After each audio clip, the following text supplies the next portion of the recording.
And Carlos are in the building, calling our redistricting map session to, what's today's date? 2/15/2022. There's Jared, good deal. So I'll turn it over to Fernando. Thank you, Fernando.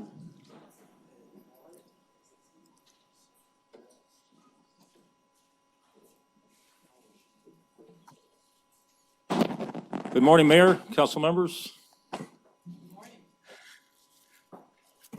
Check to see if everybody's fully awake.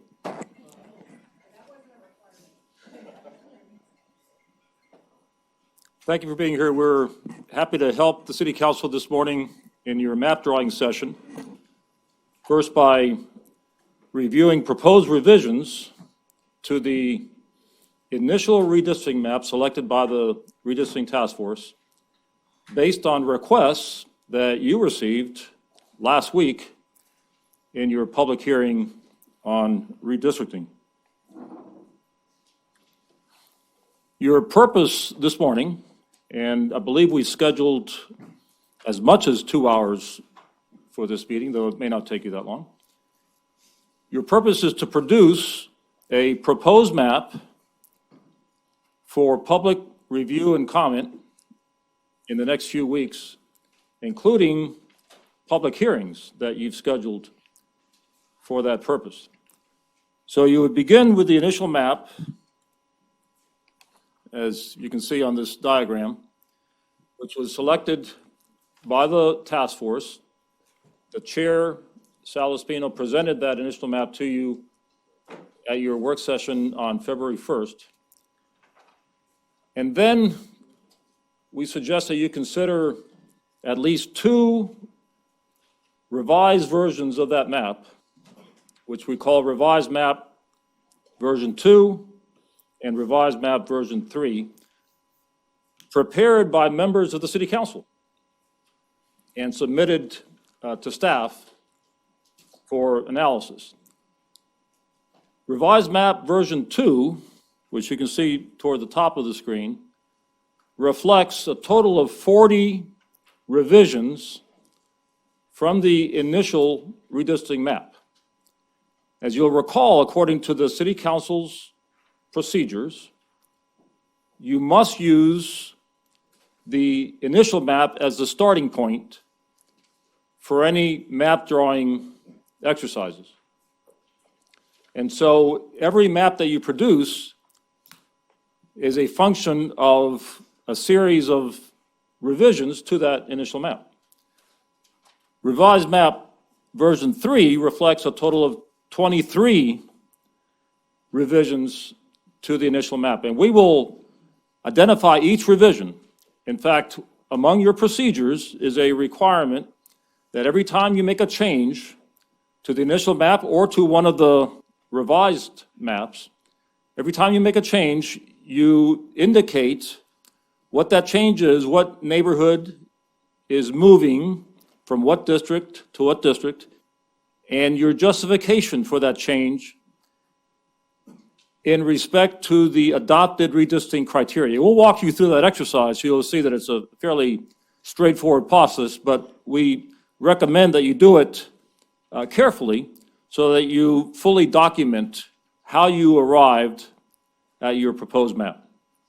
And so we'd like to present Revised Map Version 2 and Revised Map Version 3. And then we'd like to ask you to make a decision this morning, if you can. Do you select version 2 as drawn? Do you amend it and then approve it with the amendments? Do you select version 3 as drawn? Or do you amend it and approve it with those amendments? And if you wish, you can even say, we don't know, we're going to consider both version 2 and version 3 with or without amendments. So you have a wide range of options. And we'd like to walk you through those possibilities. So this morning, we'd like, first of all, to give you a brief reminder about the initial map as selected by the task force, and then a review of your procedures by which you can revise that initial map. That was contemplated from the beginning. The initial map was just that, just a starting point.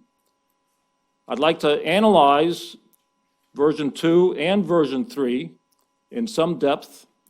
And finally, I'd like to walk you through the process by which you can select the proposed map for public review and comment. I will mention that we have with us, in addition to city staff from multiple departments, we have with us our outside counsel by WebEx, Mr.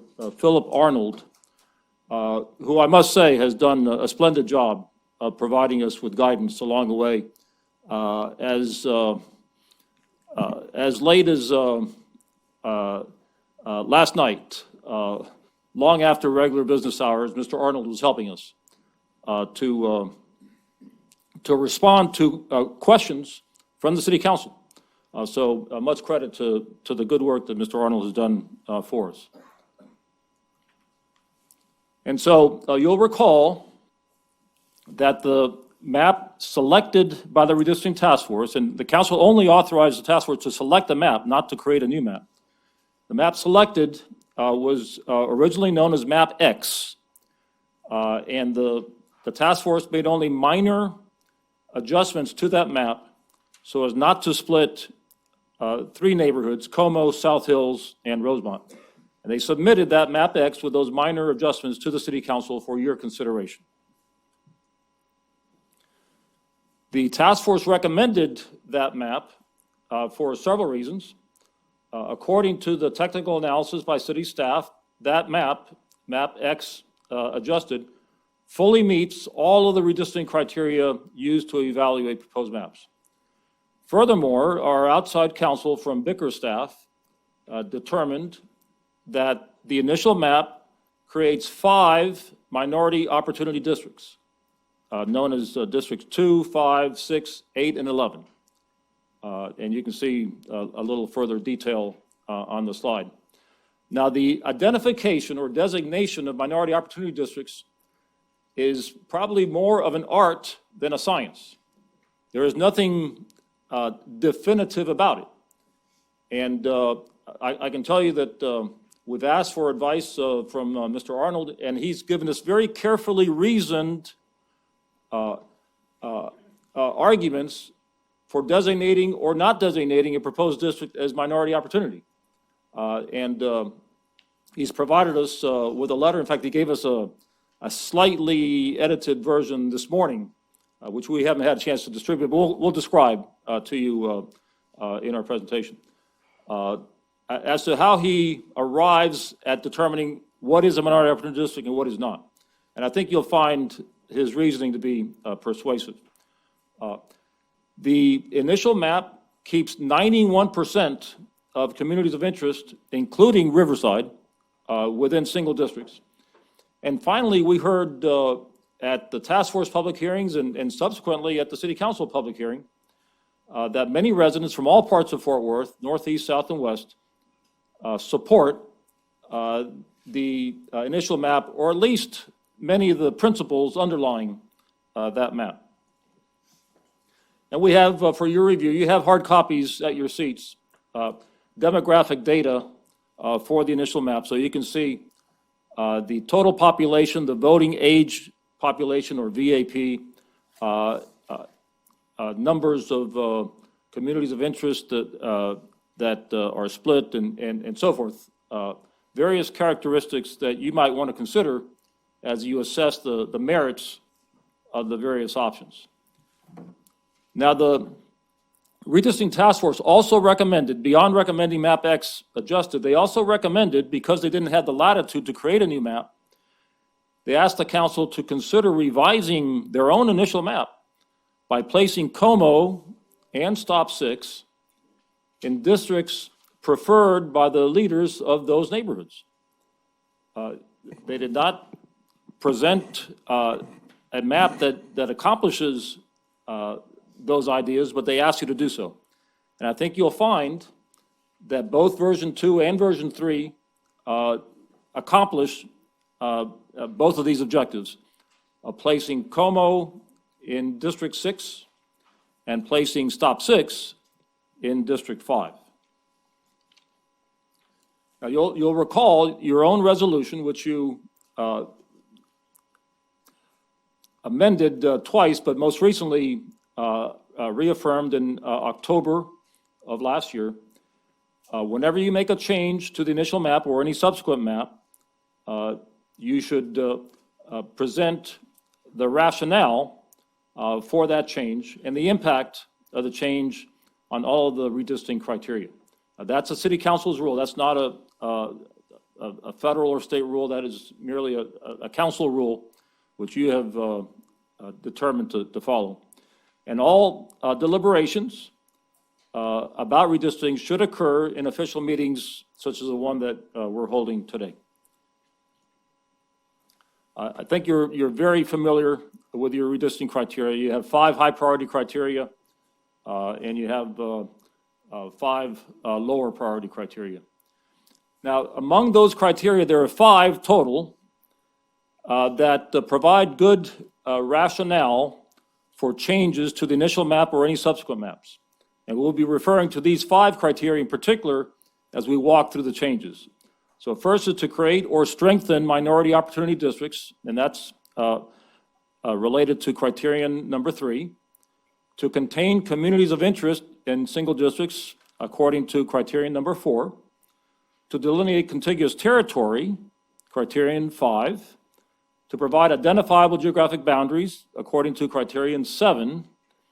And finally, and this is usually the step that we take after we do everything else, we balance the population by creating districts of approximately equal size according to criterion number 1. So that's the logic that we ordinarily follow, starting with minority opportunity districts, communities of interest, contiguous territory, identifiable boundaries, and finally making sure that the districts are roughly equal in size, so that the largest district in population is no more than 10% larger than the smallest district in population. By the way, please feel free to stop me at any point if you have questions about these procedures. Now here's a summary. I mentioned that revised map version 2 had 40 changes. Here you can see that of those 40 changes, 18 were attributable to an attempt to keep communities of interest intact within a single district. And this is actually a somewhat broader interpretation of the term communities of interest than we had used in our work with the task force, because when we work with the task force, we just use the registered communities of interest according to the process that we established last year for neighborhoods and other groups to register as communities of interest. When we refer to communities of interest in the exercise today, we may be taking multiple communities of interest that have common interests among themselves and grouping them together as the rationale for a particular map change. And so that's why you'll see a number as high as 18 for the number of changes to version 2 that are attributable to communities of interest. You can see also that establishing identifiable geographic boundaries was also a common rationale in version 2, with 11 of the changes being attributable to that factor. In version 3, we only have 23 changes, so it actually resembles the initial map more closely than does version 2. And the most common of the explanations, again, is communities of interest, with 7 of the 23 revisions being attributable to that criterion. And so I would like to begin by explaining the rationale for revised map version 2. And there are, as we say, 5 different reasons for making these changes. And in the interest of time, I will ask you merely to look at the screen, and I won't take the time to explain each individual change in detail unless you want us to. But I can give you, for example, this first slide about minority opportunity districts, which is a critical consideration. Como is being moved, as you can see on the screen, from District 3 to District 6 in order to create or strengthen a minority opportunity district. Also, Stop 6, which is actually comprised of 3 registered neighborhood associations. Stop 6 would move from District 8 to District 5, again, to create or strengthen a minority opportunity district. And then several neighborhoods including Morningside in southeast Fort Worth, would move from District 8 to District 9, again, for purposes of creating or strengthening a minority opportunity district. And so we can walk through the process. Communities of interest in single districts, you can see the various neighborhoods, including Riverside, which has been consistent in expressing a desire to be kept intact within a single district. You can see many other districts, many other neighborhoods, several moving from District 2 to Districts 4, 7, and 11.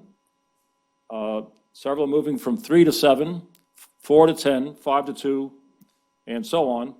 Long list, moving from District 6 to 3, 7 to 11, et cetera. And here's the third slide. Again, all of these are changes in version 2 relative to the initial map. And then there are just two changes that are attributable to a desire to delineate contiguous territory so that we don't have fragmented council districts. It's probably good to point out both of these changes relate directly to the attempt to connect Como to District 6. So you can see version 2 uses the Chisholm Trail Parkway right-of-way as a connector from Como to District 6 and uses Sunset Heights as a way to keep both ends of District 3 connecting. So both of these changes are a direct result of the attempt to put Como in District 6.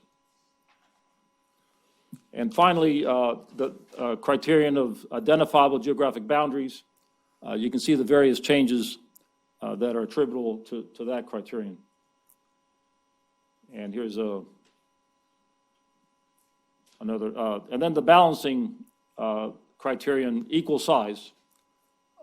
Just to be sure that all the districts are roughly equal in size, we have 6 additional revisions to the initial map for version 2.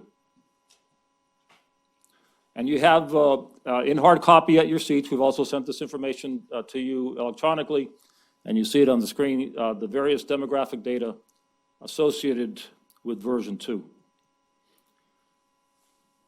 Finally, in respect to version 2, and this is an important consideration, we would like to do our best and would ask Mr. Arnold to chime in if we don't accurately represent, or Leanne Guzman may wish to add her own comments from the law department. We're trying to summarize the pertinent contents of the letter that we received yesterday from our outside counsel, analyzing version 2 with respect to legal compliance and more specifically with respect to the creation of minority opportunity districts. Again, the creation of minority opportunity districts is somewhat of an art, and Mr. Arnold, I think, has done a creditable job in qualifying his assessments. He is not making any predictions. He is not claiming any certainty in assessing these districts with respect to minority opportunity status. He's merely saying this is his best judgment based on data on voting trends and demographic characteristics of the different districts.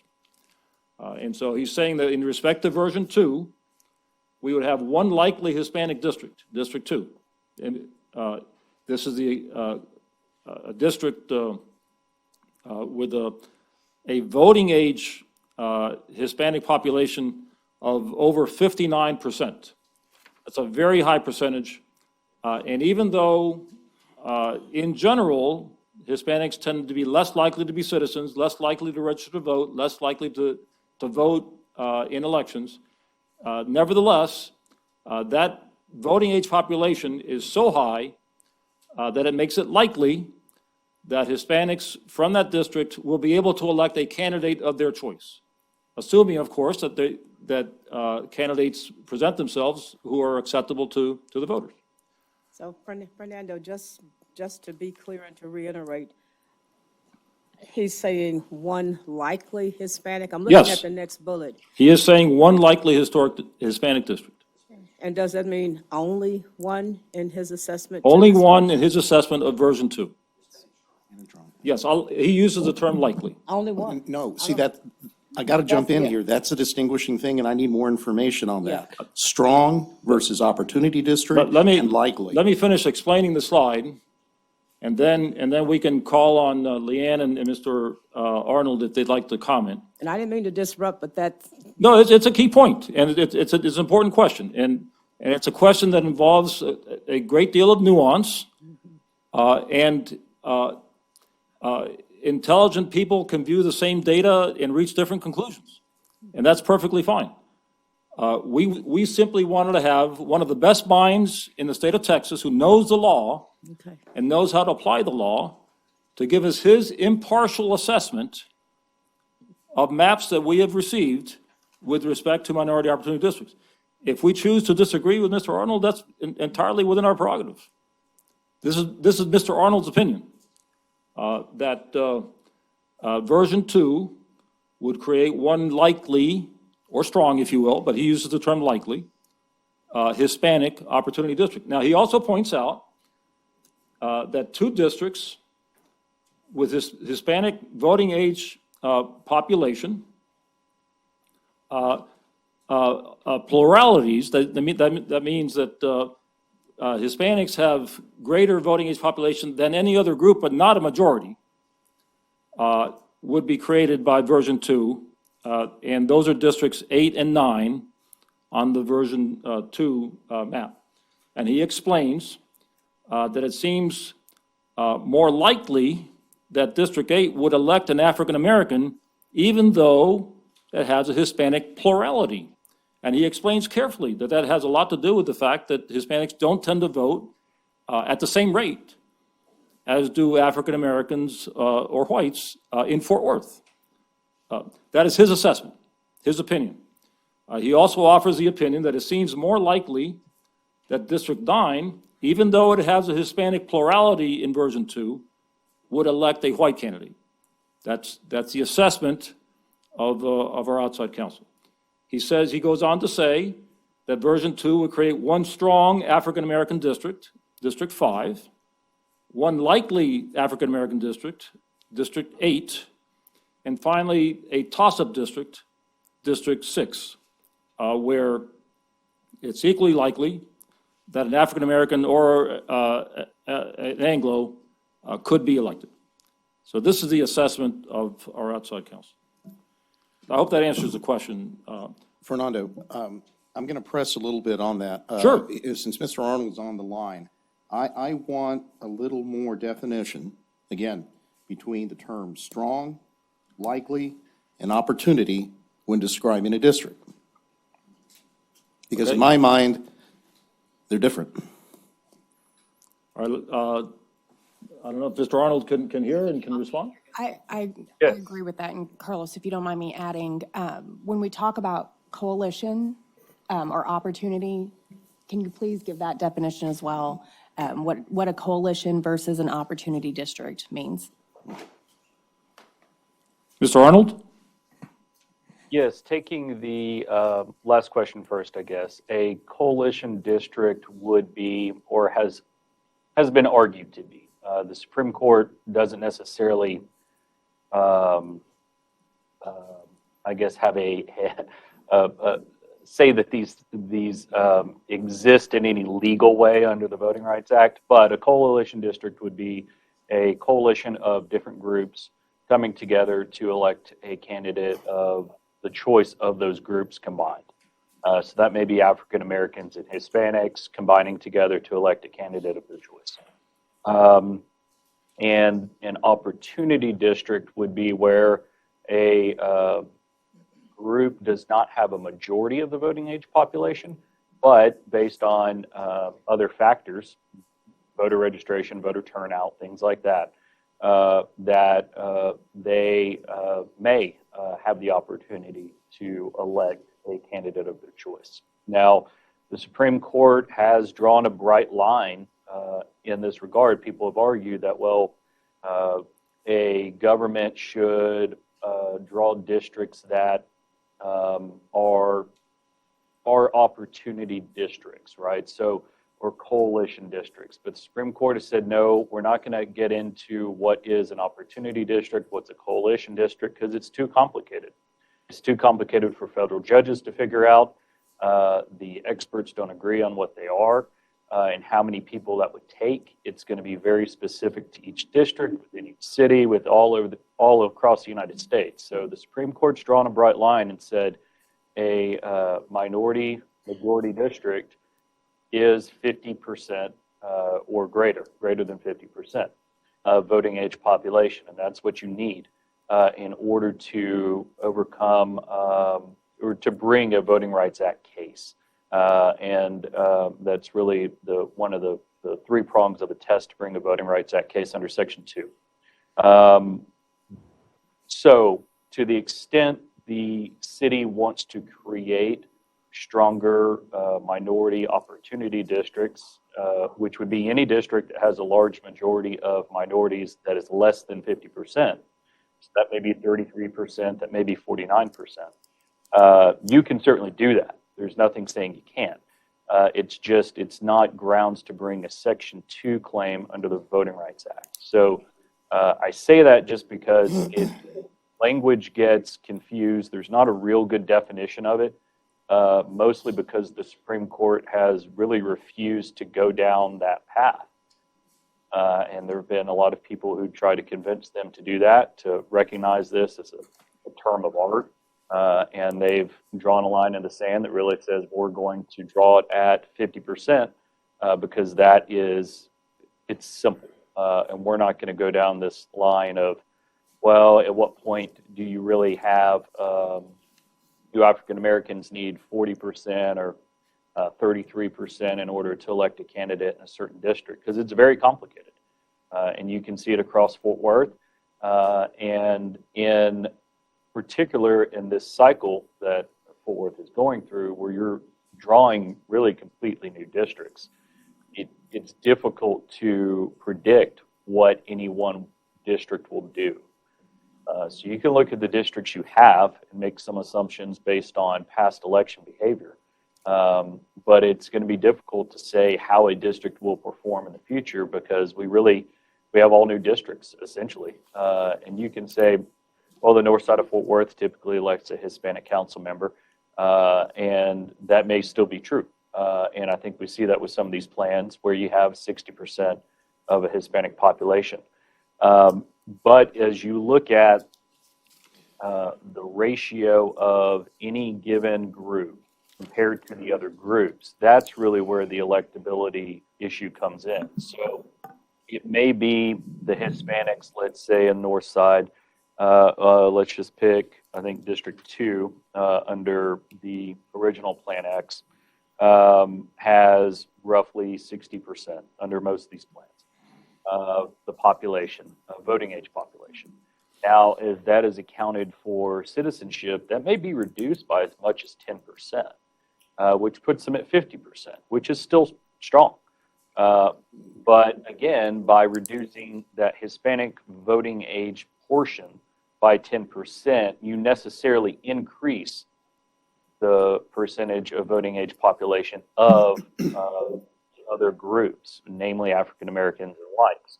So now you may not have a 60% versus 20% and 20%. You may have a 50% versus 30% and 20%, something like that.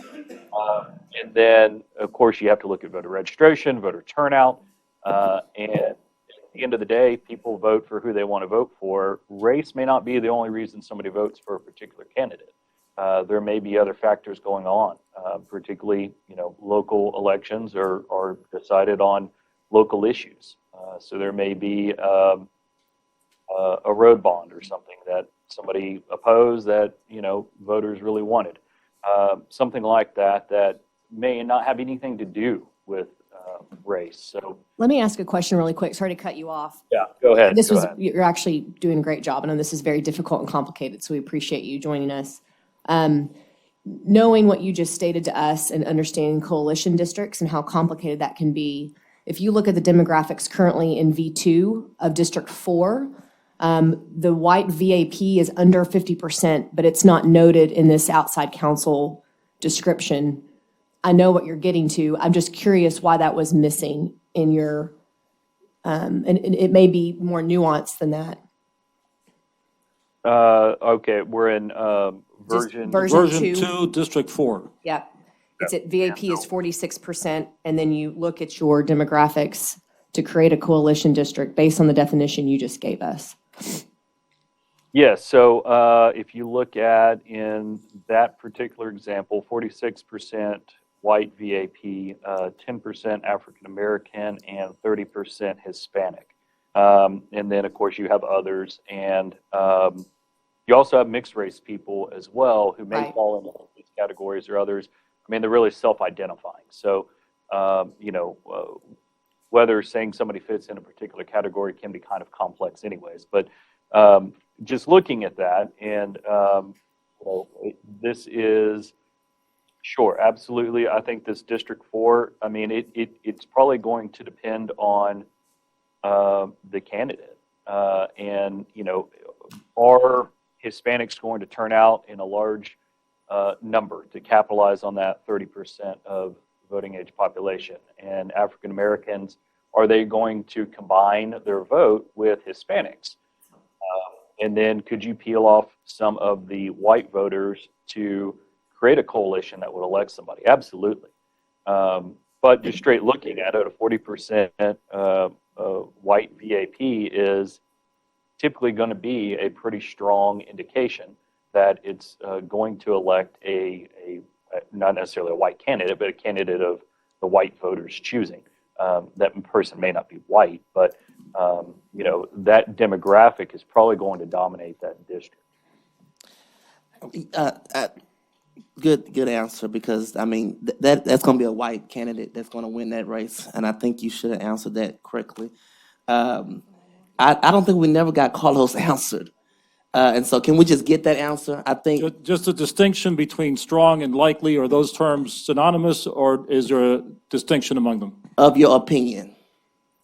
Yeah, there is a distinction, and again, it's subjective. I worked with Bob Heath in our office, one of the founding members of our firm, who's done this for 40 years and tried a lot of these cases. And we sat down and went over all these maps in detail and talked about why we thought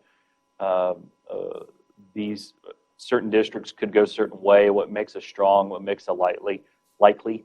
And it is subjective. It is really just our opinion, and it is something you could disregard if you want to. We are not, by any means, the final say on it. The voters will be. Can I jump in and ask, basically what I'm seeing, and again, you said, to me, it's science, it's a demographic, and you said in there that the courts have decided that 50% voting age population qualifies as a Hispanic strong opportunity district.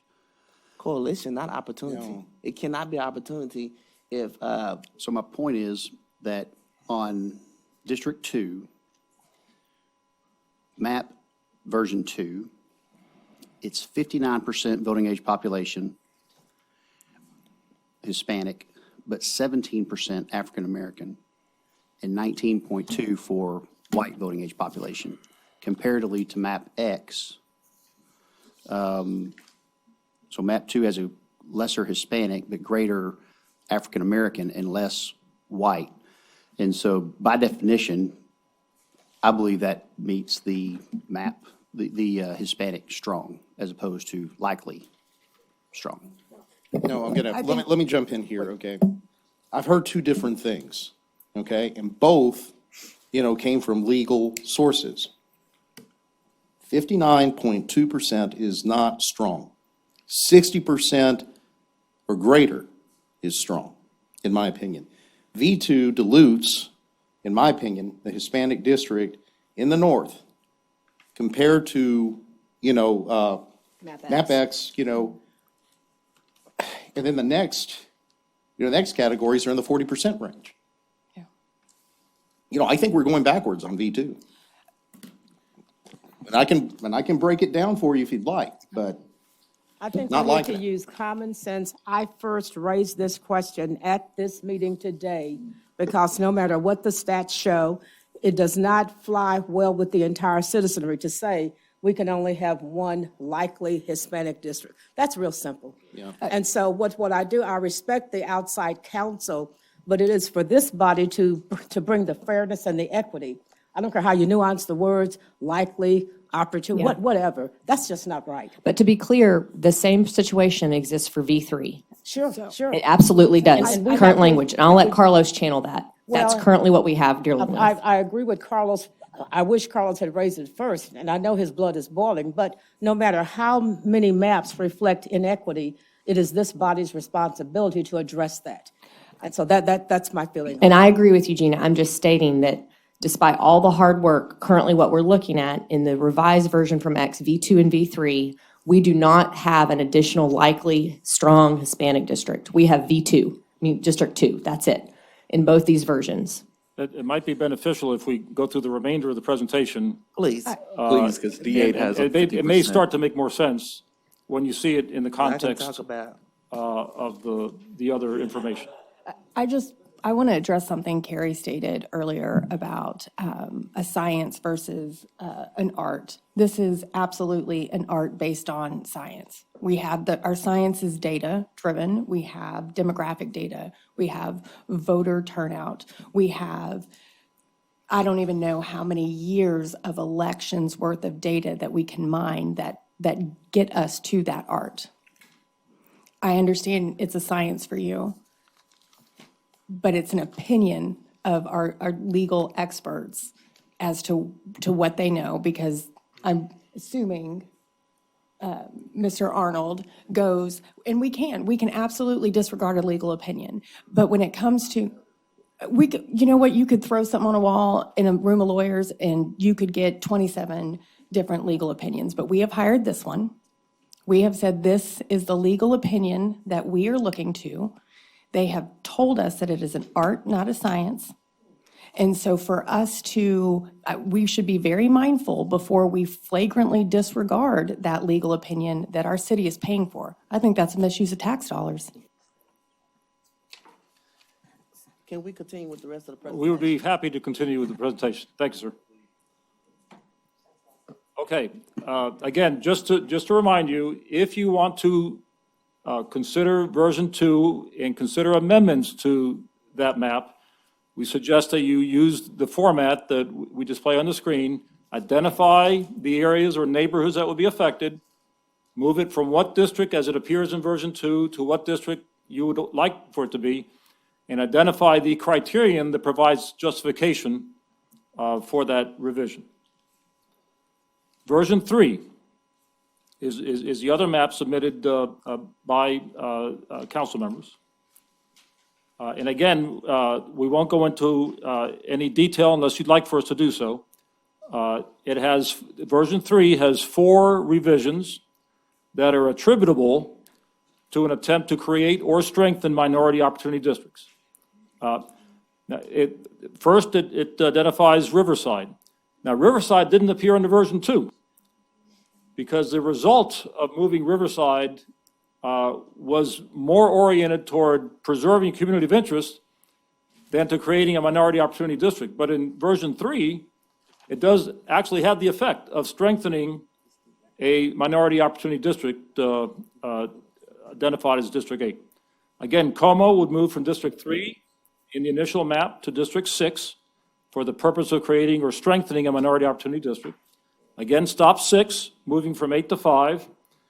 And again, some neighborhoods from southeast Fort Worth, including Morningside and Polytechnic Heights, moving from District 8 to District 11.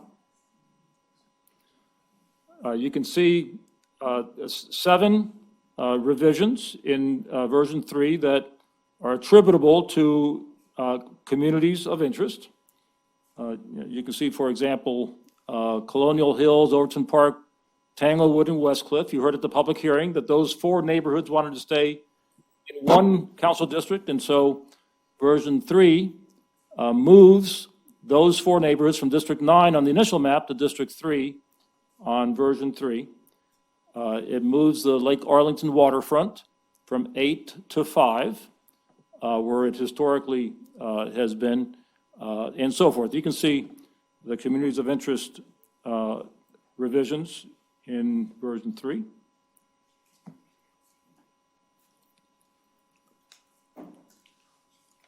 And let's see. I'm trying to eliminate that little box. Thank you.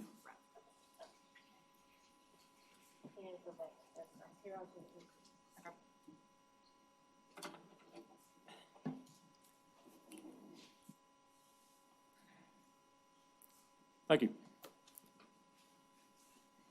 Okay, and then contiguous territory.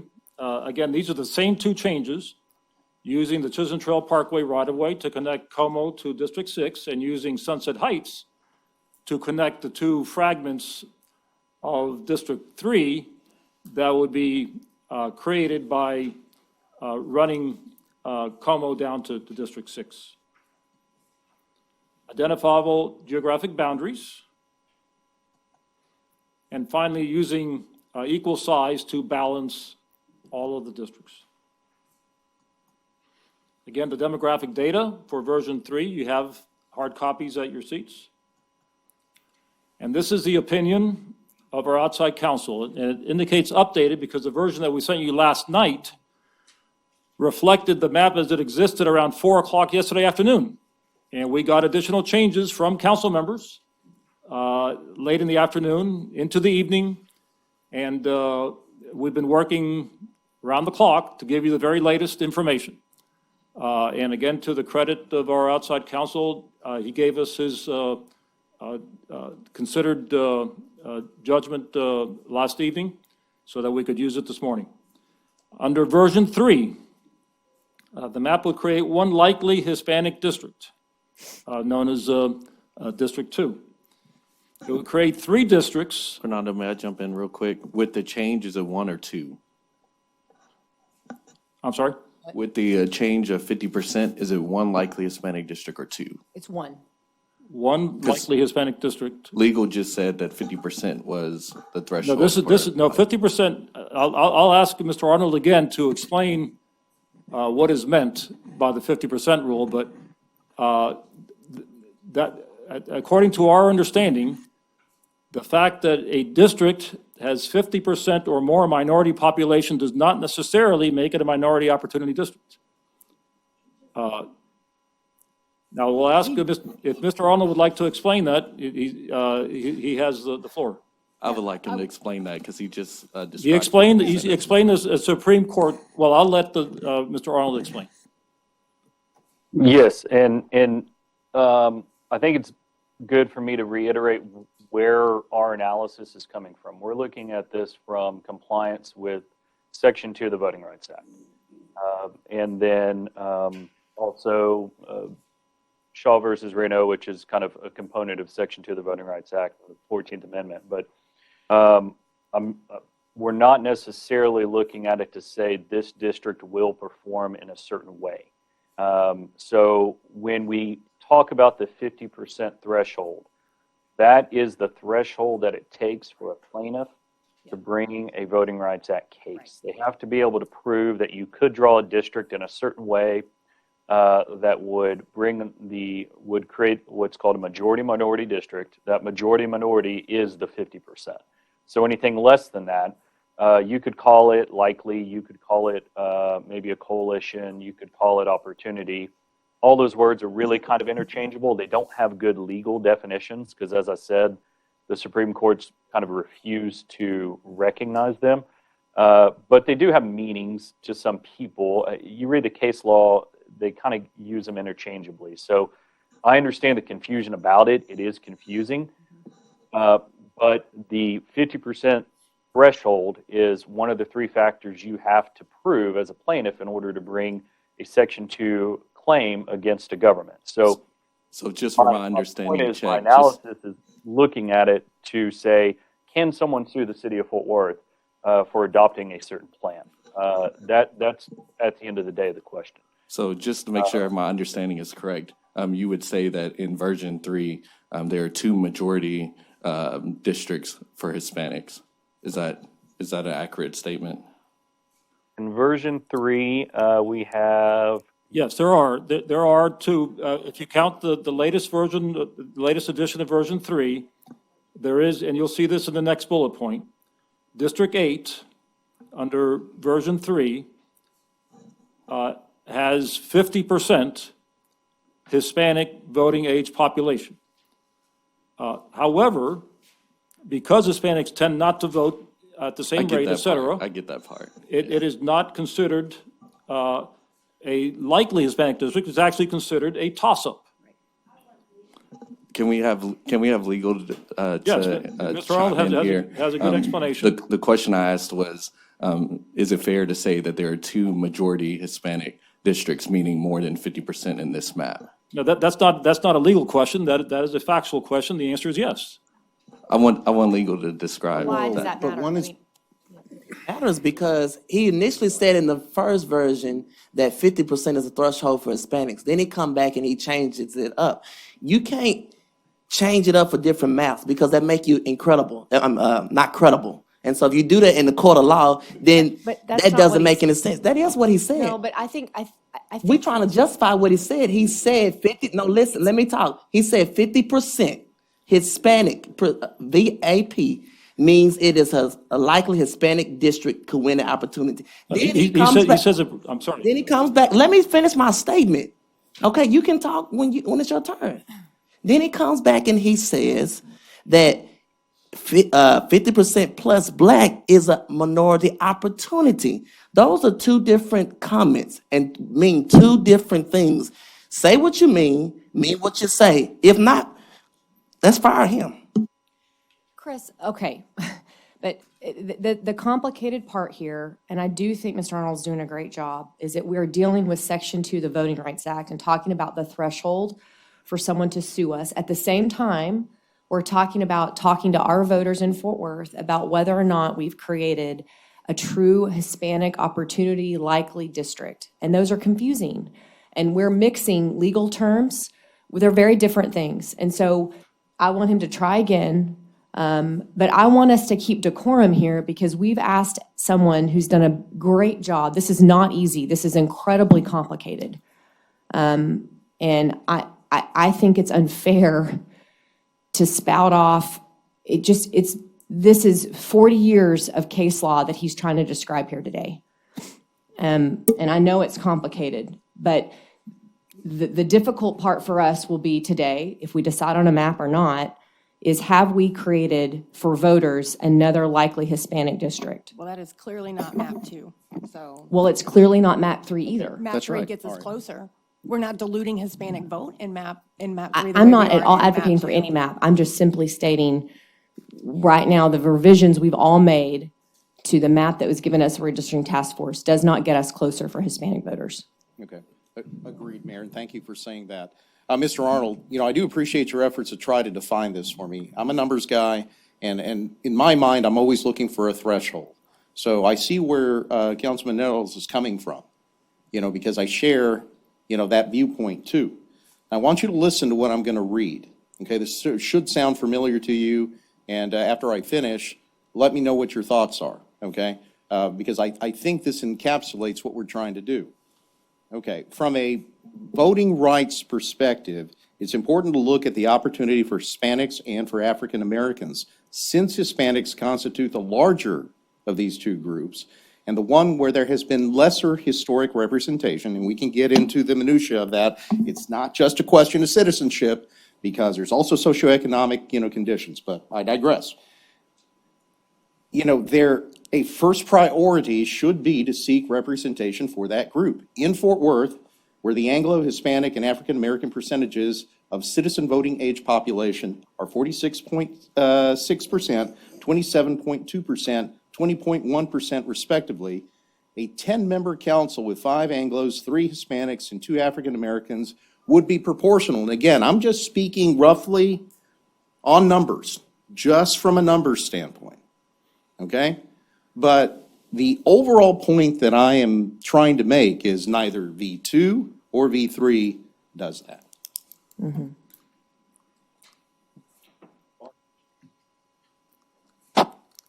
Shall we continue?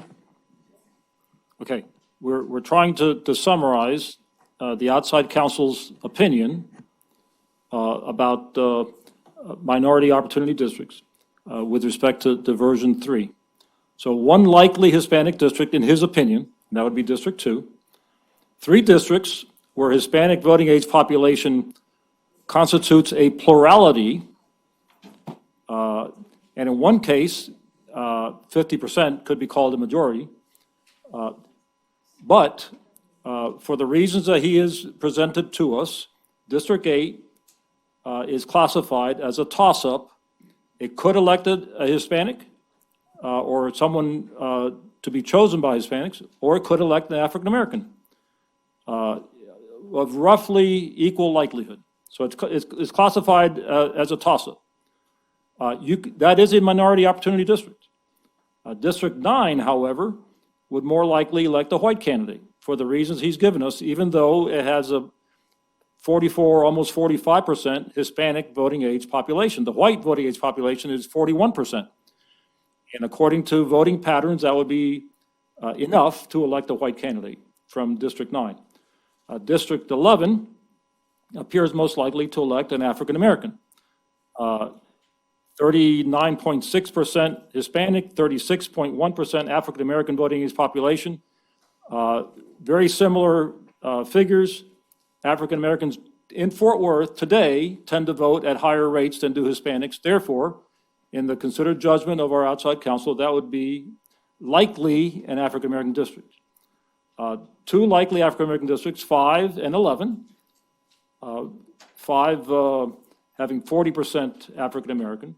And then 1 toss-up district, District 6.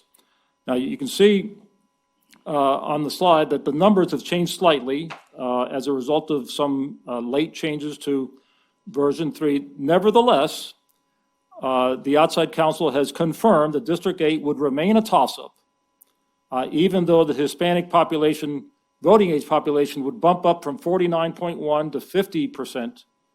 That's not enough to move it from toss-up status to likely Hispanic status. He's also said that, and this didn't appear in the previous version, he has affirmed that because the numbers haven't changed that much, District 6 would remain a toss-up in both version 2 and version 3. Quick question for my own knowledge. So if you look at District 5, which has always traditionally been a strong African-American district, it seems like really small percentage points in compared to V2 and V3 as to why we can't consider it in V3 a strong African-American district. Is it just a few tenths of a point off as to why that is? If you look at his summary on V2 legally versus V3. Mr. Arnold? Okay, let me see here. We're talking about District 5? Yes, sir. Version. It's using the term strong for version 2 and using the term likely for version 3. And I'm just wondering why that we couldn't consider it strong in V3 if it's that close. I think you could. I don't put much distinction there. A 40%, 41% African-American district is more than likely going to elect an African-American candidate. Okay, that's important to me because I think if we're going to use strong, like, in other words, V3 should be considered, District 5 should be considered a strong It African-American could be considered district. a strong African-American, even though it doesn't have Right. a majority voting age population. Okay, so we are, to try to bring some clarity to a very murky situation, we tried to summarize the findings of our outside counsel with respect to minority opportunity districts created by the initial map, the revised map version 2, and the revised map version 3. In summary, the initial map creates 5 minority opportunity districts, 2 likely Hispanic, and a third, District 8, being equally likely for Hispanics or African American. 2 likely African American and 1 toss-up. That could go either Anglo or African American. So that's a total of 5 minority opportunity districts in the initial map. And the initial map of these 3 maps, the initial map is the strongest with respect to Hispanic voting strength, because it creates 2 likely Hispanic districts and then a third that's a toss-up. So these three maps, the initial map is, according to the opinion of the outside counsel, significantly the strongest in respect to Hispanic voting strength alone. That's only one of many, many factors that you consider in drawing a map. Version 2 creates 4 minority opportunity districts according to our outside counsel. Again, District 2 would be likely Hispanic, 5 and 8 likely African American, and 6 a toss-up. We've heard the arguments in favor of considering District 4 a minority opportunity district. We've also heard the response from outside counsel about why he wouldn't classify District 4 as minority opportunity. And finally, version 3 creates 5 minority opportunity districts, 1 likely Hispanic, 2 likely African American, and 2 toss-up districts. So that's a summary of the legal opinion about these 3 maps. Now, again, this is the format we want to use to consider amendments. I understand from Councilmember Williams that he may wish to request consideration of certain amendments that would put Fossil Creek and the Fossil Creek Business District in District 4 instead of District 8, and that would move parts of Wedgwood back into District 6. So if you wanted to consider it, this would be the format by which you could do so. If you didn't want to proceed in that direction, that would be fine too. I'm just illustrating how you could consider amendments to either version 2 or version 3. So your next steps. Today, in the next 50 minutes or so, you may agree on one map that you want to take to the community for review and comment. We currently have scheduled, and you can decide today whether you want to stay on this track. We currently have scheduled 4 public hearings in the community, starting Monday, February 21st, next Monday, and then the following Thursday, the following Monday, and the Thursday after that.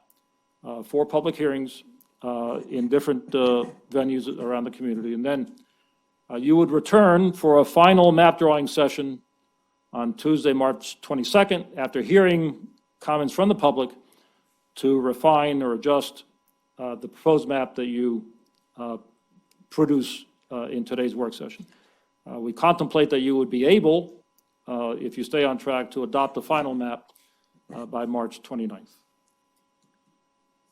And so your options this morning, again, select version 2 as drawn, select version 2 with amendments, version 3 as drawn, version 3 with amendments, or go out to the public with both version 2 and 3 to solicit their review and comment. Be happy to entertain any questions.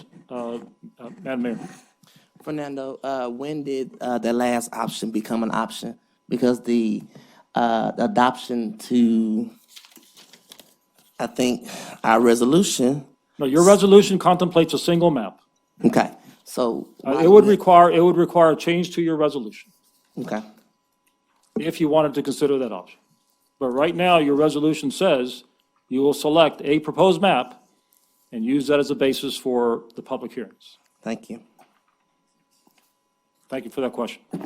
Fernando, I have a question for you. Back on February 1st, Leanne, you will remember this. I had submitted 2 maps, and I requested an analysis from Bicker staff and also from city staff to review, and I never heard anything. What's the status on those?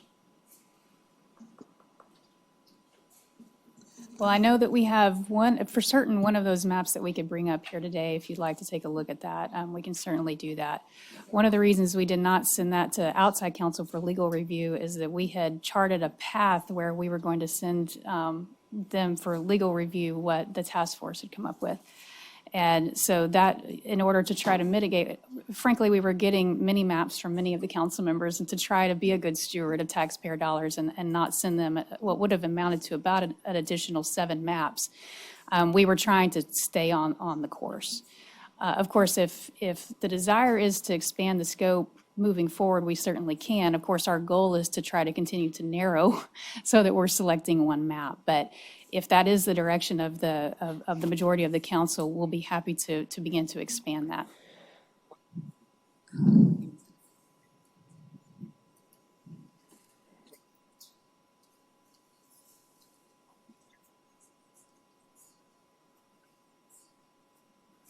Okay? They're not a totally different thing. Hence, that's why I submitted them. But just wondering. I think Ms. Guzman makes an important point. That we received many requests, a bewildering variety of maps that people wanted us to examine, and we can examine them at staff level, but it's very costly to get an outside legal opinion on the many, many maps that people want us to review. And I think that was a prudent judgment on the part of the law department. All right. If that's the way it's going to be approached, then I think it's necessary to have council members take a look at it. If there's an interest in looking at it further, let us make the call. Fair? Of course, if the council wants us to do whatever, as long as it's legal, we'll do it. We gonna say something, Jared? Go ahead. Yeah, I guess for me, where I'm struggling is, I know we talked about the number of 50% being a majority Latino opportunity district.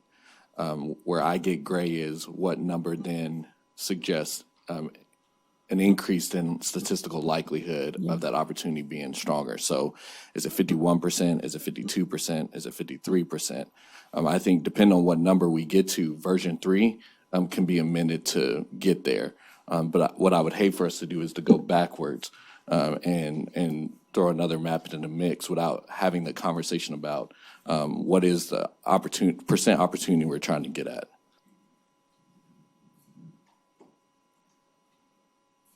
Carrie? I think I'm getting a better feel of the Hispanic and the minority districts in general. And District 9 in versions maps 2 and 3 is really kind of an indicator where you have a minority Hispanic district, but you have voting age population at 38%, and so it makes it likely a toss-up between Hispanic and white. Same thing with District 6 in version 3. But I am okay throwing in another map. I'm not sure. I think we're making more of an educational process as far as a map process, and I think every meeting we've had has been beneficial. We all know that timing is of the essence, given that May is really June, I guess July is the deadline to establish residency and things of that nature for candidates for 2023. So I'm whatever helps move the ball forward, and as you know, Councilmember Williams said about map 3 can make revisions, as can map 2. And if we need to allow one from Councilmember Flores, I'd be okay with that as well. Now we're prepared today. Michelle Swindle's here, and we can engage in map drawing at your pleasure today, if you wish to do so. I don't think, I'm looking at all the heads shaking. I'm not sure we want to do that. No. Not necessary. So I don't want to put Councilmember Flores on the spot here, but he is our only representative of the Hispanic population, and there's been so much discussion about the need to have better representation. And, whether you keep going with one of these maps and try to get it there, or you add an additional map from Carlos to send to Michelle, I'm tempted, and I'll throw this out there, we all react to this, is that we probably need to set up another meeting like this one before we go out with the public comment period. Because right now, our resolution says to go with one map. So the other option is to change our resolution and go out with 2, because I'm looking around this table, we don't have consensus on one map today. We don't. And if you want us to get to one map and go out in the public, then we're going to have to do this again. Or we go with 2, which is not what our resolution states, and I think that's confusing to the public. So I just want to be on the record. I think for sake of public comment in this process. Going out with 2 maps, 3 maps, any more than 1 map. It's too confusing. Is too much. Then you give an either or, do we make amendments to one or the other? I will say, Carlos, I'd be interested in seeing your map. I'm not sure why it's not up here, to see where it gets. I think you have a majority of this council that's committed to ensuring that we achieve that goal of our second Hispanic Opportunity District. I certainly share your concern in that, and I think I can speak for others as well. So I would like to see that map and see what that looks like. I think all of these maps were in some way based on Map X. Now, there's a discussion as to which one is closer to the other, and I think that's a difference without a distinction. I think the map is the map, whether it came from Map X or we, say, what, Map X was a great try, but it doesn't get us where we need to be, and we're getting out our colors and we're starting over, as long as we get to the correct map. I'd be very interested in seeing yours. I do think Councilman Williams has a very good point. Where do we need to be to get to that, right? Is it 52%? Is it 62%? Is the discussion we're having, we want to give the opportunity, and the opportunity is not a guarantee, but it's an open door. And I think what we're all committed to is making sure that the doors are open to every resident across the city, which is, again, why we're seeking a charter election as well, right? Like, this council has gone out of its way to open the doors of service to every person in this community, including Hispanic Opportunity District. So before we go back out to anything, I'm supporting looking at your map. I think that's important. But before we have this conversation again, I think we need some more clear guidelines on what our goal is. And I understand it's an art, not a science. The ratios matter. We know in Fort Worth, if you get above 30% Black VAP, the likelihood of a Black candidate being elected is much higher. We know that is generally a threshold. What does that look like for our second Hispanic district? And maybe we don't know that because we've packed Hispanics in the north side for so long and diluted them throughout the rest of the population. So we could tell you it's 62%, but it might not be, right? And so I think I would like legal analysis to go back and look at what is that number we're getting to, because, or we should be aiming for, because if not, we're just going to do this ad nauseum. I would like to say something. Why can't that happen right now? Because the city has been known to push and push and push the ball down the road and down the road. This is February, and we're talking about coming back another time, 10 days at least, and then going back out. And so if Carlos has a map and it's in the system, I think it is, let's pull it up. And if it's as close as it is to Map X, I mean, some of the issues that all of us had with Map X, that it completely disrupt several communities. And this is not against the map itself, but it completely disrupt community of interests and common interests and a lot of things. But if it's a lot closer to what the revisions are, so let's look it up. Let's look at it. And so let's have comments on it so that we can choose a map today. I mean, nobody should have any other plans but being at council today. Right. So we need to go ahead and fix this situation today, get to some type of consensus. And then I want to second that motion from Jared. What is the percentage? Is it 50, 51, 52? Because if it's 60%, let me be the first one to say it. We cannot get to 60% in the city of Fort Worth for another Hispanic district. You're right. And so if that's the percentage, We're not going to get we're there. not going to get there. Yeah. If it's 52, maybe. Yeah. But let's have that discussion. Would it be helpful, Carlos, if we took a short recess to, I guess, present the map? We can, And I then don't we know. come how That's that- fine. We currently have a ledge meeting at 11, correct? So I don't know what's on that agenda. Cancel. If y'all need, I don't know what's on the agenda. So you have to do something today. Yes. Okay, all right. Um, All I need is a minute, because again, originally as submitted, that was back in February 1st, and now we're on the 15th, right? So there's been tweaks. I do have a hard copy. I don't think it's, We the can latest call and up greatest with is loaded on the system. Maybe go to so I can Michelle and make at sure least she's hand pulling up these the out, right version. You know, if y'all want to see it. Go ahead, Leanne. I do just want to try to bring a little bit of clarity in terms of the outside counsel's opinion. I think we might have placed them in an unfair position. If you look at this from a legal perspective, 50% is the threshold at which you need to start, getting concerned about a lawsuit.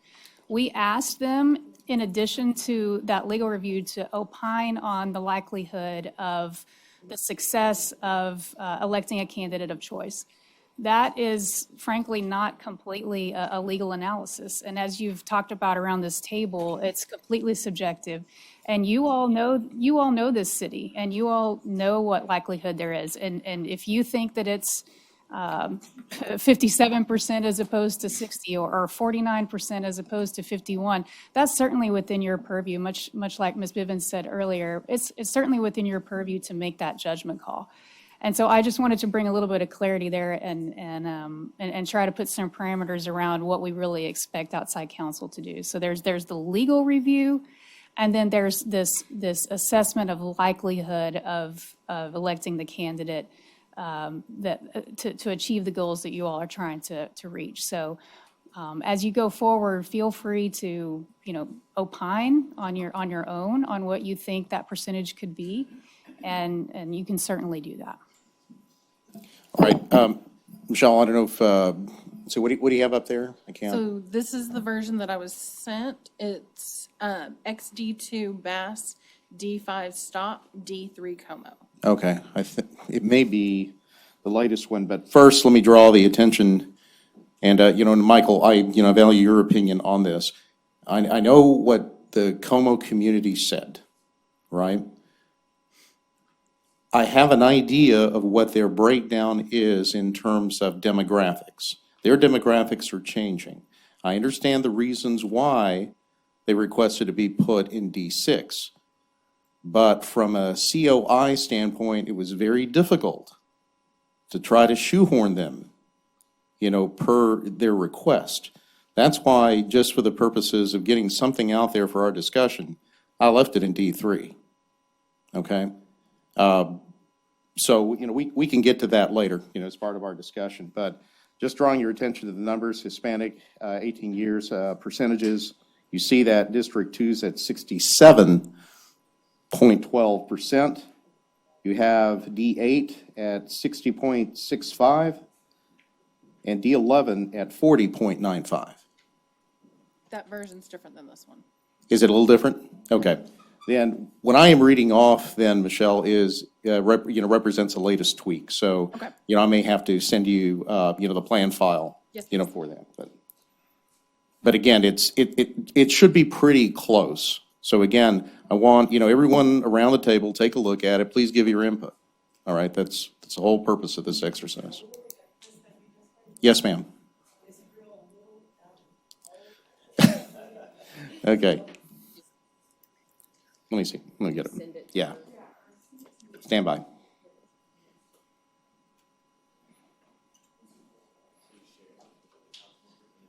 Yeah, I'll get it. Carlos, since you brought it up, I'll just go on record. Como has been very clear. They don't want to stay in 3, nor do they want to go to 9, and I think that's both of these maps show that. Yeah. I know the mayor's had many discussions with them too. Okay. So, yeah, I'll just go on record to say that absolutely do not want to be in 3 or 9. I see. Thank you, Mike. You're welcome. Carlos, one more question. Yes. Thanks for this map. It's really helpful. If we were able on version 3 to get to 52 or 53%, how would you feel about that?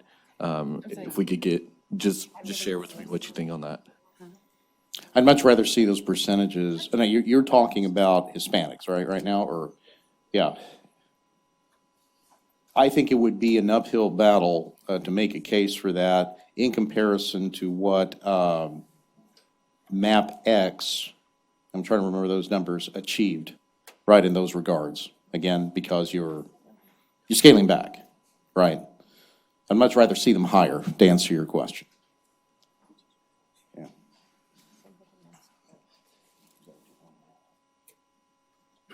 I think Map X had 68% in District 2, and then 52.9% in District 11. Those were the highest that they got. And District 8 had 47.5%. So I think, per map X. So you're trying to make the connection, if you could get in map, one of these other versions, that 52.9%, is that sufficient based on what the task force did? Yeah. Yeah. And I think we could get there, and there's some specific changes that we could make to get there. There's some other changes that we can make maybe to get it higher, but that would take the council working that out in this work session.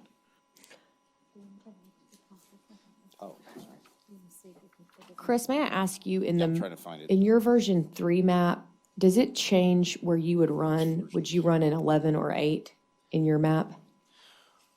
Well, yes. I talked to Fernando.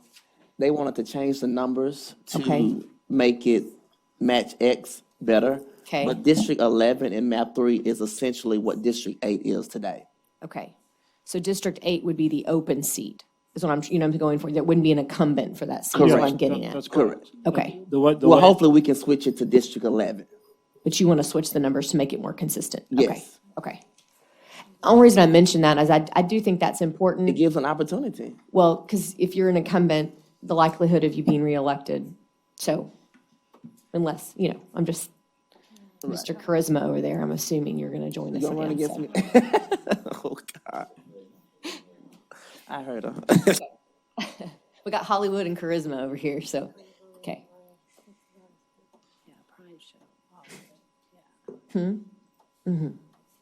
Absolutely. Okay, that might be it right there. Which map is this? Oh, this is Carlos's I'm map. still trying to find the, Everybody has the hard copy. because there's several. Go give it to Michelle. No offense, but Does she have it? she knows, if you bring her your thing, your tablet, and let her look at it, she probably can export it really fast. Just on Carlos's map, I like the first one better. XD8. And you could easily draw that into Como into District 6 on the first map. Along Chisholm Trail. Same thing we've done on the other two maps. You like this one? The first one on the first page, yep. Okay. And drawing Como into District 6 would be easy along Chisholm Trail Parkway. Let me see if that's, You still got some issues though, don't you? You got the neighborhood issues we went through the other day. All that split up. Do you know what sections of town have been changed? yeah, Como in District 6 is. See, what I submitted back February 1st. And I have those, Yeah, the the 11 the and, XD8 Hispanic, I don't think I ever saw that one. okay. That was a prior version of what, I sent there. Okay. Patricia, can I view data on here without changing the override? No. I don't know if it's out. Let me download that and then bring it up locally. Because I don't recall Yep. a plan name with Hispanic in the title. And just so y'all know, Letitia had said earlier, we do have a few things on ledge. We could punt it. We also could squeeze it in right before exec session because it won't take us that long. So we've got a little more time. In other words, y'all didn't have a full hour of ledge agenda.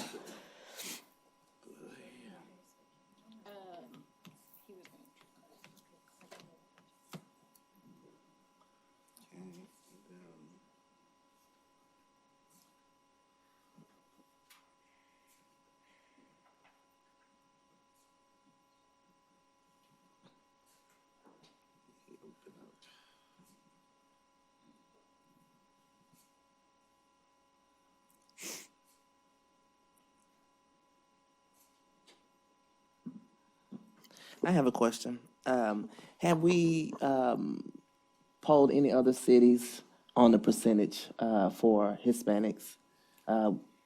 What they consider a threshold. Yeah. Good question. That's really what I was getting at with legal, is if they could do that type of analysis as well. So What other cities have been successful, Right, what their because threshold has been. we've packed for so long in Fort Worth, I don't think it's fair to say that 60 or 62% is the number.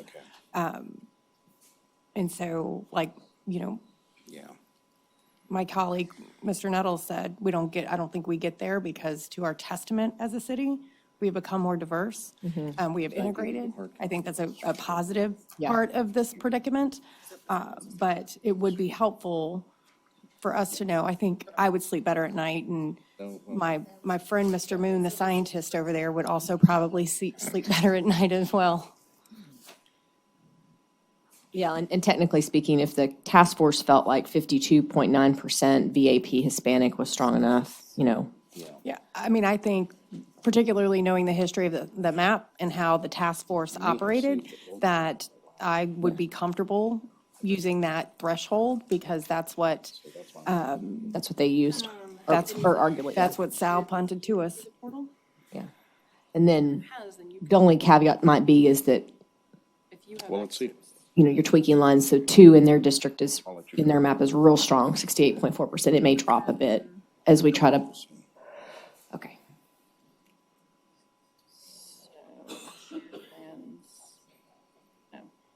Yeah. Yeah. So it's not in your plans. I was going to, I was having, I Create said Facebook. I didn't feel He comfortable. shared out. I've got a question, ahead. but I'll wait until Carlos gets that settled because it's about BNSF. Okay. Envelope the creator has, right? And then he prescribed some changes and went back and forth between them. And he just shared those back to Yeah, you well, as a plan file, not.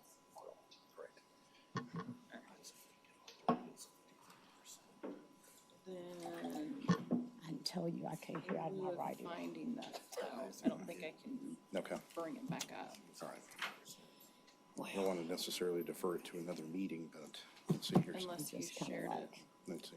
not real happy right now. Don't you dare leave. When did he make those?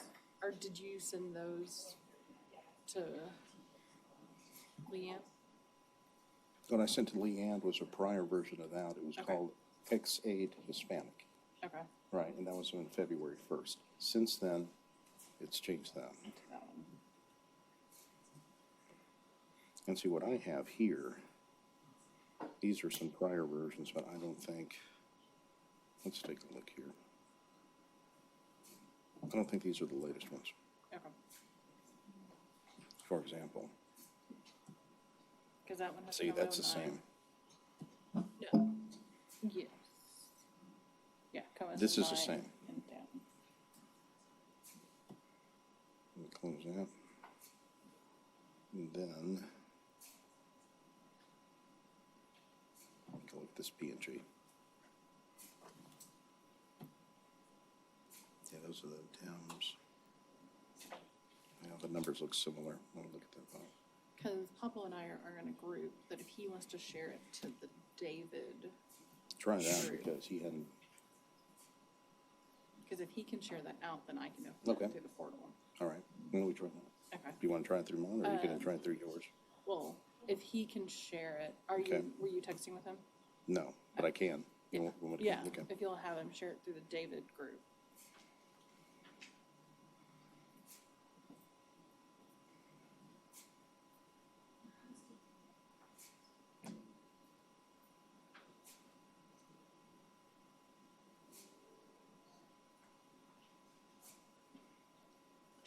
Okay. Let's see what it responds, because I don't have it. Okay.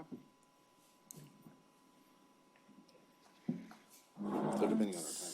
See.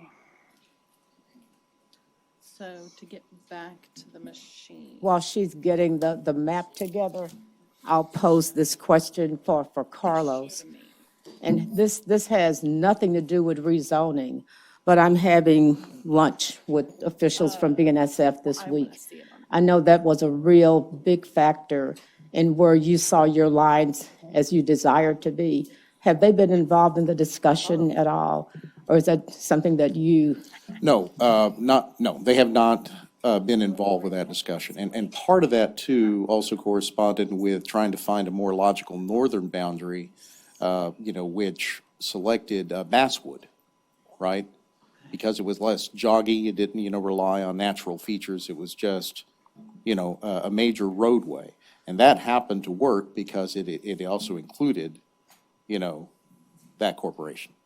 I was curious, Yeah. 'cause I know it's going to come up when I Yeah, have lunch. but so- that's the extent of it, Gina, but there's been no direct discussion. Nothing like that. Okay, and as we're moving these maps around, taking a look at what you've given us this morning that we'll soon see on there. Yeah. Do you still see BNSF in your district or somewhere else? The maps. 'Cause I can't really yeah, tell. The maps that I had input on and worked on, had BNSF for the most part in D2. Okay. Yeah. And where it's see, at now. their presence, and I don't speak for the company, I just office there. As far as government goes, their presence has historically been federal, and the little community things I would show up in from time to time, so would Sal. But just curious as to how that geography fits into this plan. Yeah. Because this, And now I'm the- having to get my whole brain Yeah. around some more stuff at the 11th hour. And so. the answer to that is, again, the choice of the northern boundary being Basswood. Okay, okay. What are the, what's the demographic percentages with the Basswood boundary? Do you have it? I think they're about. Pull it up. Let's For pull it up and look at Hispanics, it. you're talking about? Yeah, where's it? About like 29, if I remember correctly, What are the percent. percentages? Let's get a hard number. Okay.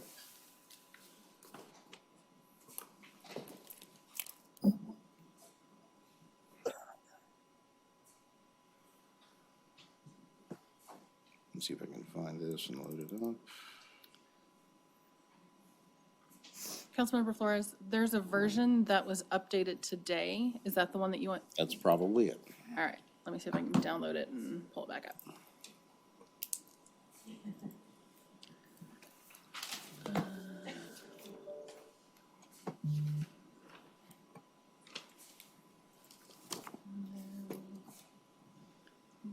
And you're talking around, let's see. Around there. Okay. So for all of District 2, what are your percentages? To determine if it's minority opportunity or likely minority opportunity or strong? You get the percentages, that's the population. We're gonna see if I include the percentages here.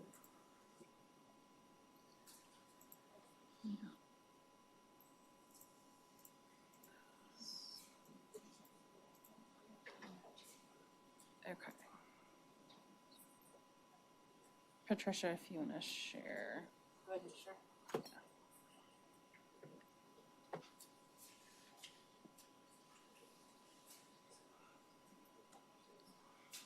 So you were asking about the demographics of the most recent version. I say this is the table for demographics for voting age population for your most recent version.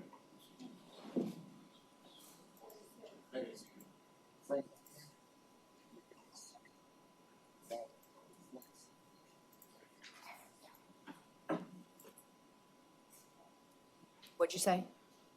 Well, this is obviously a map that Councilman Flores is comfortable with because he submitted it. And so it looks like we have two districts, one at 67%, which is District 2, Hispanic, let me be clear on the record, 67% Hispanic. And then the next highest population would be District 11 at 52.78% Hispanic. So is it fair to say that 52%, that's what MapX had, that's what this current map has?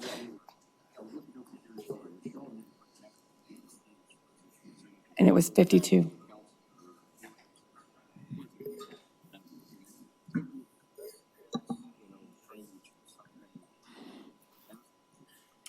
And this is voting age population? I,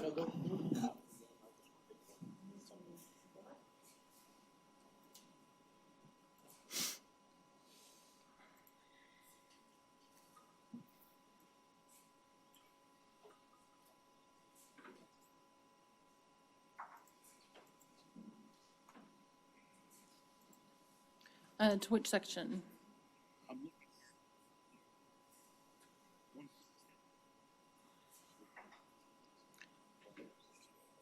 Oh, hold on.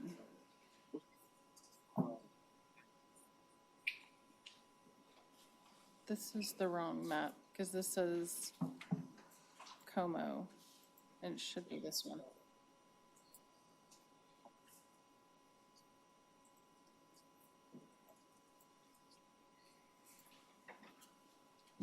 Okay.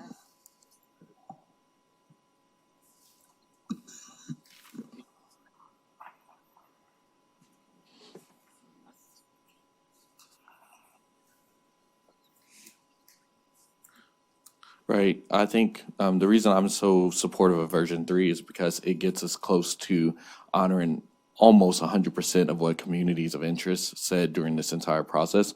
I think if 52% is the number, we can get to 53% with amendments. And I think maybe Councilmember Nettles might be prepared to present those amendments.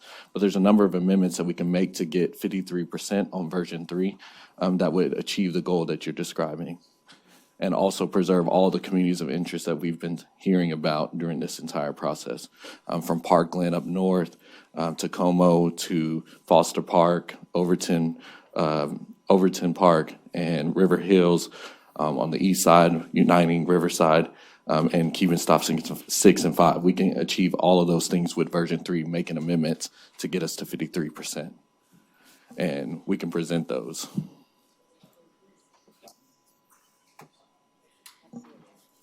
I think we're presenting now.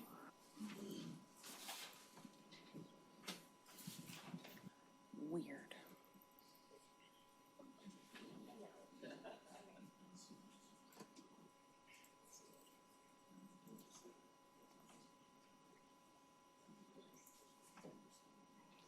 It did not like that at all.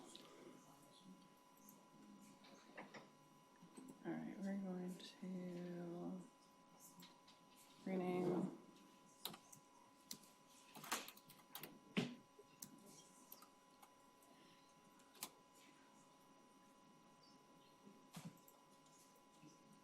Sorry about that.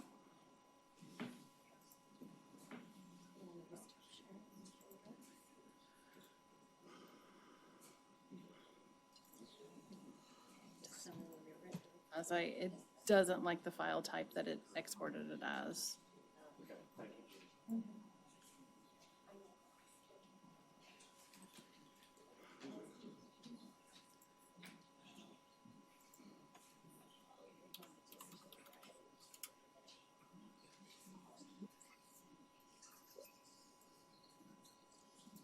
Okay, let's try this way.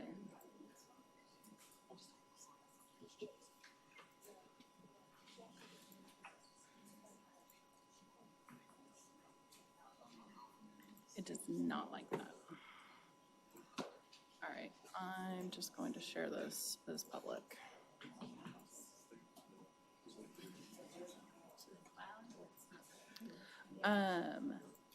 It's trying to do the save local plan, but for whatever reason, it doesn't accept the file type. I tried renaming it as a PLN plan, and it's happened that Mr. Calderon's versions somehow get slightly corrupted.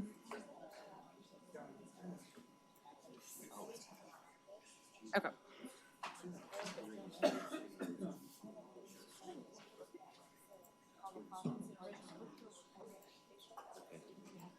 So this should be the correct version. We're gonna call a 5-minute break. I gotta use the restroom anyway. Do I need to like recess for 5 minutes, Leanne? Does that matter? Recess for 5 minutes. Okay.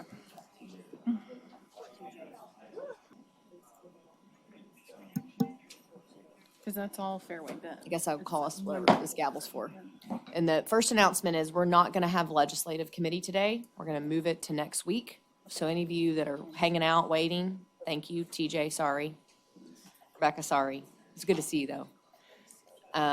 We're gonna keep rolling here. I might ask Chris to come sit back down, Sally to come sit down. Michelle is gonna be our map drawer. Lucky Michelle. Yeah, maybe. We appreciate you, Michelle. And then now the decision becomes, there seems to be consensus. Everybody nod if this is correct. You can tell me if I'm wrong. But if we could get as close to 52% as possible, which seemed to be the threshold that our redistricting task force utilized to create a Hispanic opportunity district. Does everybody agree that that would be nice to get to? Yes. Great. Okay. Second. Perfect. Okay.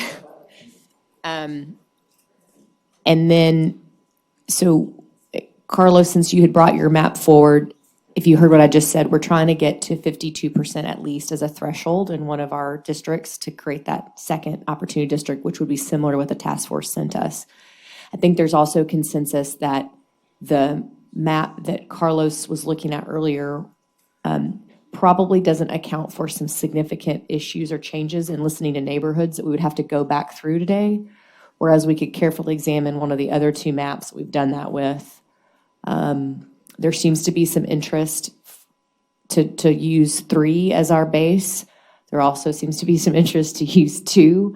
I think we probably need to start with one of them and go from there.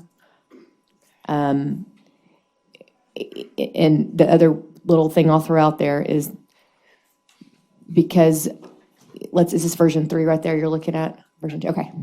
In this map right now, the numbers 8 and 11, technically you can just swap them. Am I correct, Chris? Because you would run in District 8, Yes, and right now it's labeled as 11. correct. And I think that's important because we might confuse people with incumbents versus new districts. Would you like me to make that change now? Please. Yes. You can oppose that. Anything's on the table. Make it District 4. Can I, Go ahead, I just Chris. want to make one comment as we're doing these maps too. I don't know how it's all going to work out, and if Como ends up in 6, I want it on the record too that the Camp Bowie District overlay stays within 3 as they've wished to do. I can't see the granular there, but You could zoom in and make sure that's the case, Michelle. I think you'd already done that, but let's make sure. Correct. All of that industrial along Camp Bowie stays in 3. So that would allow them to just work with 3, which I think is like 2 districts, 7 and 3. Perfect. Thank So you. Como is consistent of the neighborhoods and the lake and all of the houses west of the lake, not east. East stays in 3 with Sunset Heights. Okay, thank you. So scroll back out for us, It's Michelle. at University. Yeah. District 7 goes all the way to University in this version. Sorry, Ms. Mayor, what was that? Any issues with that, Leonard? It looks okay, based on what you've gotten feedback from? Okay. Okay, Because it goes all the way north along Okay. University. It goes all the way north along University to the river. so before we move on, let's look at District 2. Let's make sure we have not altered that as a strong Hispanic district. You want to look at that closely, Carlos? Use your microphone, sorry, Carlos. Keep going north a little, please.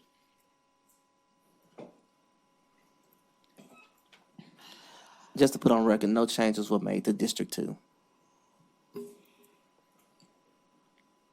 From map X. It's hard for me to see from, There were changes made from map X, but not changes made from just the the recess. prior one, he's saying. Right. Okay. I'm a little concerned up there with that peak. Can you show me where Basswood is up there? Basswood, I'm fairly sure is, It runs, east-west. that's Western Center. This is Basswood. Okay. So District 2 goes all the way to 287. Right. Show me the demographic data. Where are we at as far as percentage For for Hispanic? 62%, 62? 62.2% Hispanic voting age population. Okay. Correct.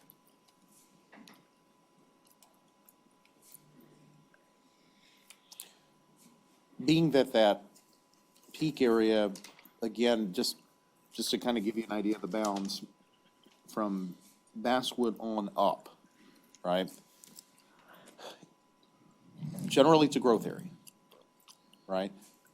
The current percentage looks good, but thinking about the near future, because of the growth is just something that kind of pops in. And we love that, but we can't do that. No, I'm sorry, Carlos, I'm gonna have to push back on you here. Yeah. One person, one vote means that we draw maps for today, and I hear you. We've had many conversations about, should we account for what growth looks like in the future? And the truth is that while we can say that there's gonna be growth, we don't know that there's gonna be growth. And we draw a map based on what we have today and population numbers that we have today. Well, I understand that, Elizabeth, but again, I'm just going off the census data and what the census data indicates. So it's a safe assessment to indicate that that's where the growth is occurring. That's all I'm saying. And I'll jump in and agree with Carlos in that we're demonstrating that because your districts inside the loop are all drawn to a minimum population, and the districts outside the loop are drawn to a maximum population. And we are planning for the next 10 years. We've seen that now. We have District 7, that's almost twice the size of District 9 because of all the open land and growth that 7 has occurred over the scene. We've got a large job center with Alliance Airport, expected to surpass DFW Airport by 2025 as far as the largest job center. I think it's a responsibility of our council to plan for that. No, it is not. In our Let me say something, resolution, yeah. we had set criteria, and planning for future growth Let was me never one talk. of those I'll let you criterias. talk. I'll let you talk. Let me talk. That was my line, Carl. I know. I mean, Carrie. I've been waiting to use it.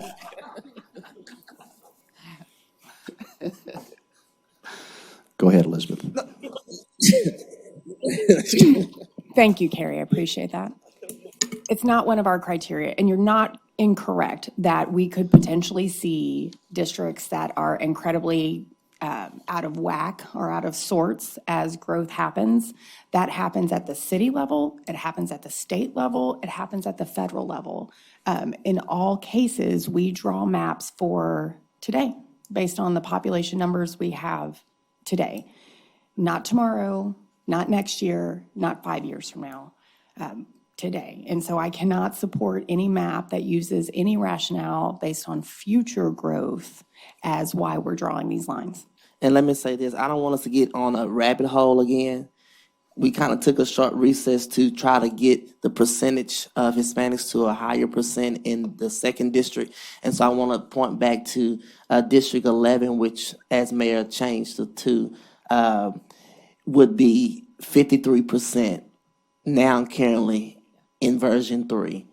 And we can go through those changes if And the you'd only like to. reason I wanted to start with 2 is just to make sure we didn't go through this important exercise of strengthening a district, and then for some reason Carlos representing District 2 was like, wait a second, we've Right. messed up the numbers. So as long as we can move on from that, Carlos, based on the demographics, we can go to 11. What are we calling this map right here? Can I load that up? Is that under recent plans or shared plans? You have a giant one right here in front of you, if you can, if that helps. Well, I was saying as represented here with the changes that. Well, we haven't made any changes yet. All we've done is switch numbers. We're about to start tweaking it with.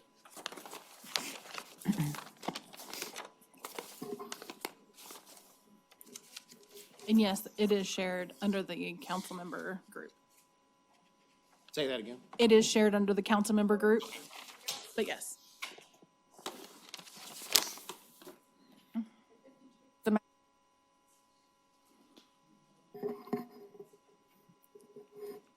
Go ahead, Michelle.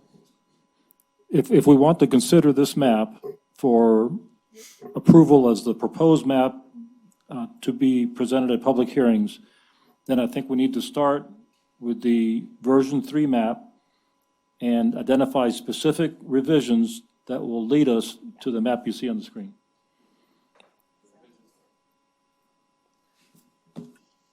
So yeah, so the revision that was made during recess was to restrict District 11 south of Loop 820. It no longer has that Fossil Creek Business District, is what we were indicating it, and Fairhaven Bend. Fairhaven Bend? Correct. It had went up to Western Center in the version that we had today. Doing the amendments in the recess, it came back down to 820. So you're correct. And just to add some context, the residents in Park Glen wanted 820 to be the southern boundary, so this honors that community of interest.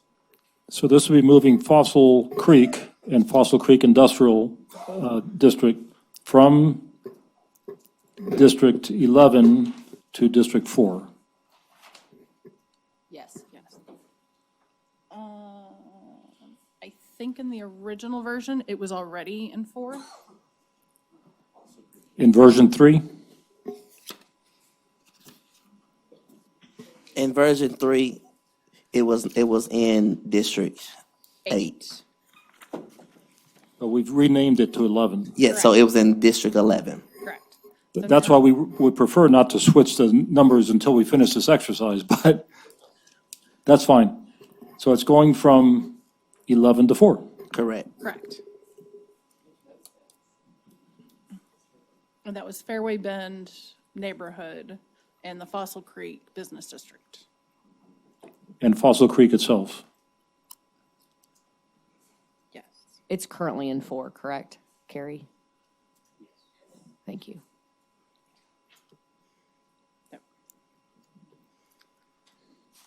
And then the other adjustment that was made in recess was to take the line between District 11 and 8 westward along, is that Rosedale? Yes.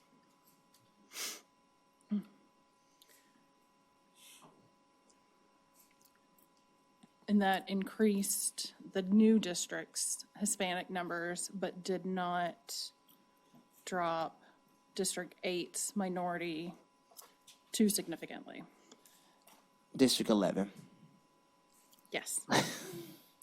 It dropped it down, I think, a point in 1.3 from 26 to 24.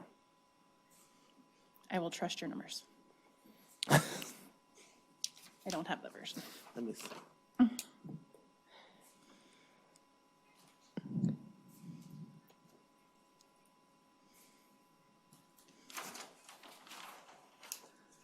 So those two get the Hispanic voting age population up to 53 in the new district.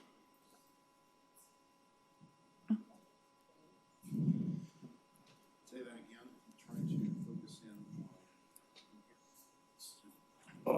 in. Sorry. I was just taking a look at an area east of MLK, trying to get some information, so I missed what you just said. I'm sorry. What was that? I was just saying that making those two adjustments puts the new district, which we're calling District 11 now, Okay. at a VAP Hispanic of 53%.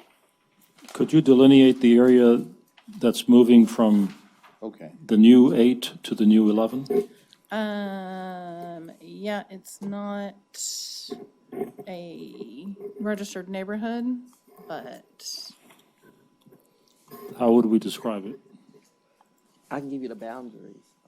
You said Hispanic population over 18, is that right, the percentage? 53%. 53, and that's from the original map X V3 of 39? I mean, It was 50. it was 50, okay, I'm looking at the wrong thing then, okay. Carlos, and it's a little confusing, and I think Fernando alluded to it. So in the original map X version 3, we switched the That's right. numbers. Yeah. Yeah, okay, I'm with you. so Fernando, there's a park, Titus Paulsell Park, is that how you say that? Yeah. And D. McRae Elementary School that are now in the new district, District 11. What about the neighborhoods that are in between 8 and 5 in 11, that kind of in that little small portion? What is that right there? Between that little- Uh-huh, where the, This is Stop Sick Poly. no, Stop go Sick- up from that, yes, right there, in between. What is that blue section that's in between the pink and the orange? It's just south of West Meadowbrook, but there's no And it's part registered of neighborhood. Poly. It's part of Poly. Yeah. And I think that park was in District 4. Isn't that right, Carrie? Titus Parcel Park. That should have been from 4. But the bottom line is we got 53%. And so I don't hear us celebrating around this table yet. I'm waiting for Carlos. We got 53%.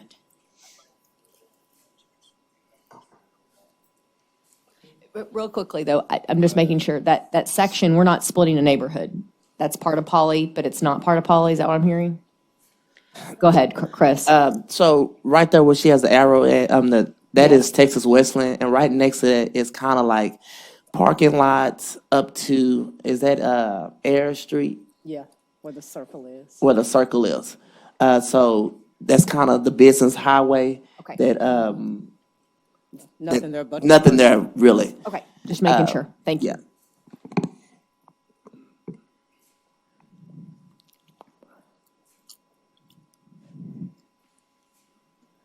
So I think in what we gave up was the boundaries of Rosedale, Vaughn, and 287. Yes. Which is currently in District 8 now, and was currently in the Version 3 District 8, but we put it in the new district. Sorry. What is that outlined right there in yellow right now, Chris? What she has outlined in yellow is Poly/Stop 6. Oversight. Gino, in my mind, I think you have the historic stop 6, right? And then you have the transformation area. What do you, I'm fine with this as we see it. Okay. Stop 6, there are 3 names associated with Stop 6. One is historic Stop 6. That's where the revitalization is taking place. This area is known as Poly Oversearch, but has a Stop 6 moniker to it. This gets us to 53%. I'm good with it. but I'm just trying to define what There's you also had stop prior 6 said. sunrise. You know, when you say stop 6 being important to you, I just want to understand what that meant, that's all. I tell folks, Stop 6 is a state of mind. We can talk about it. I'm serious. We can talk about it afterwards. Bottom line is, you know, I've been here all morning. We got 53%. I think we need to be happy with this. Does this get us to one map, The question is Mattie? meant to just make sure that you're okay with it, that's all. I am Okay. definitely Yeah. fine. We're very close to a solution. We just need to verify that Okay. we are within the population range, 10% between the most populous and the least populous. And we need for Michelle Swindle to confirm that.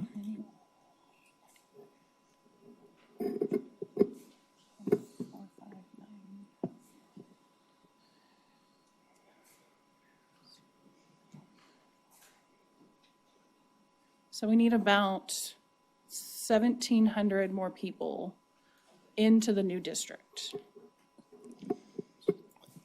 Say that again, I'm sorry.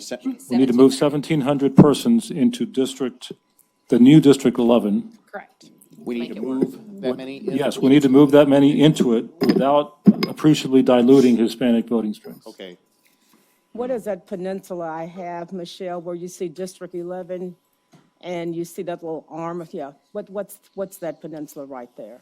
Historic stop 6.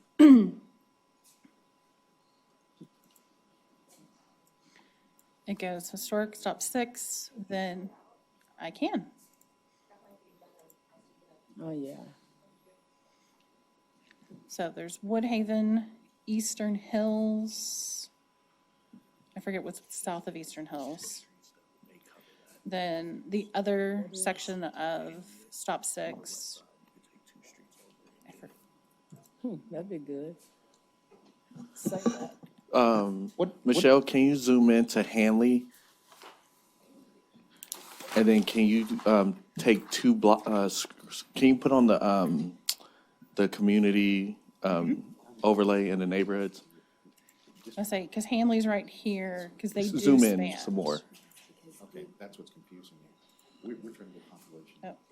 What I'm thinking is, And so we could take Hanley west of the loop. Okay.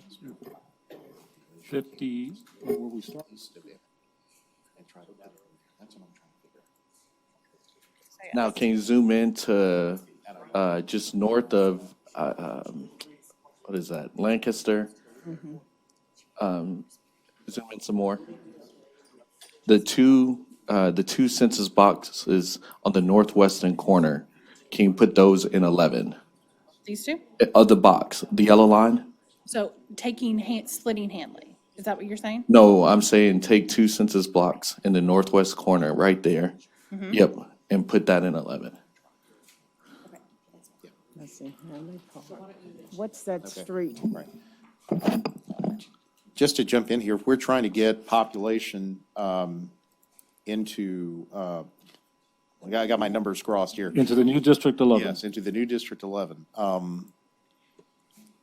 Isn't there an area east of MLK that has, MLK yeah. Community Center or Freeway? freeway, Okay. that has a fairly good percentage of Hispanics, that maybe we can move there?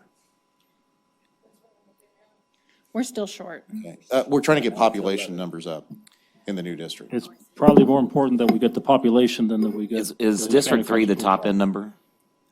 Well, what I'm saying is, whatever the percentages are, maybe we can look there as a possibility. I'm just asking, is District 3, can someone answer 10. my question? Is the top end? District 10, Okay. 10 and 3. Because there's a piece over, as we get done with all this, we've got to resolve on the District 3 map. Yeah, the Chapel Creek area. So that would give it to 7, which would just up 7. It wouldn't help with this. Yeah. And Carlos, the area that you're talking about, east of MLK Freeway, there is a natural affinity for that community to be more in line with District 8, so that would be okay. Sorry, to further clarify, east of MLK Freeway, right, north of Rosedale to railroad tracks. Maybe we can look at that area if we need population to go, just a suggestion. Michelle, you can undo that just to try his idea, but we can come back to that. Okay, so guide me, you said east of MLK. Yeah, east of MLK, And north of Rosedale to the railroad tracks. I think it's already, yeah. Further I'll north. say, but we're Yeah, splitting. yeah. It's gonna be a little higher.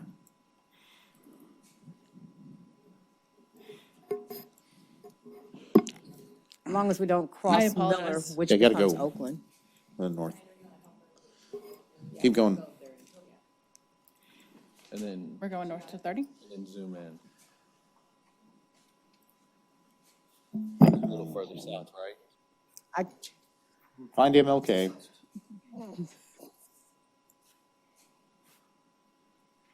Danziger.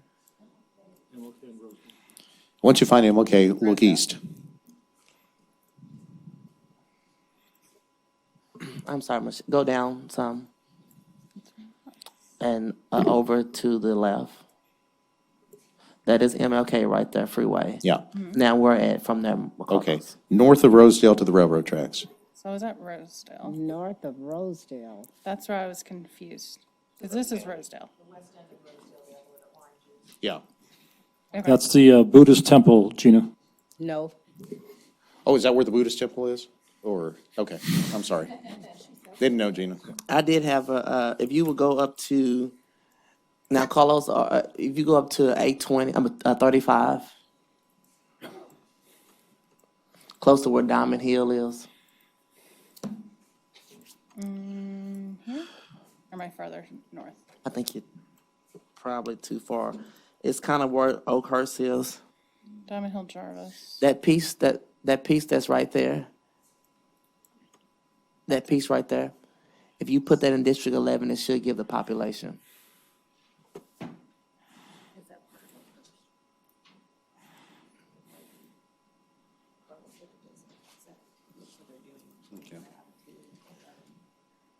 Mattie, I just got word that see that. Sal Jr. died.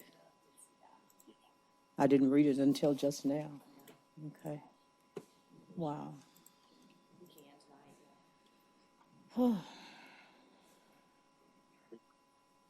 What area are you taking out of District 2 right now?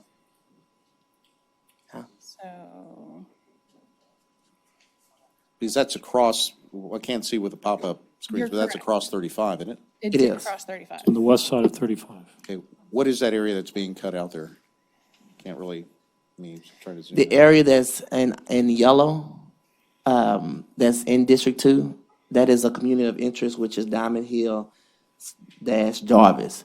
This little piece is right outside that community of interest. What is that little piece? That's what I'm trying to figure. I mean, I don't know. Yeah, it's, It looks industrial. yeah.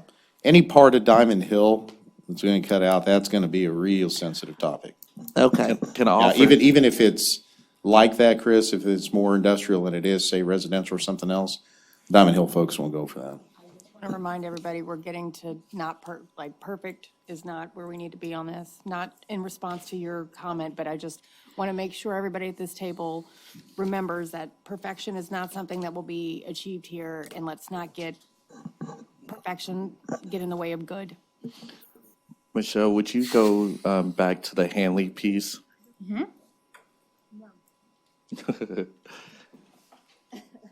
And can you keep walking that line to, that we started on, to MLK and move it into 11? Oh, 11.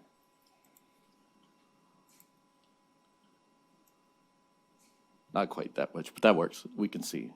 If we take it to the straight. What is that right there? So Brentwood, Oak Hills stays in 5, Eastern Hills goes to 11.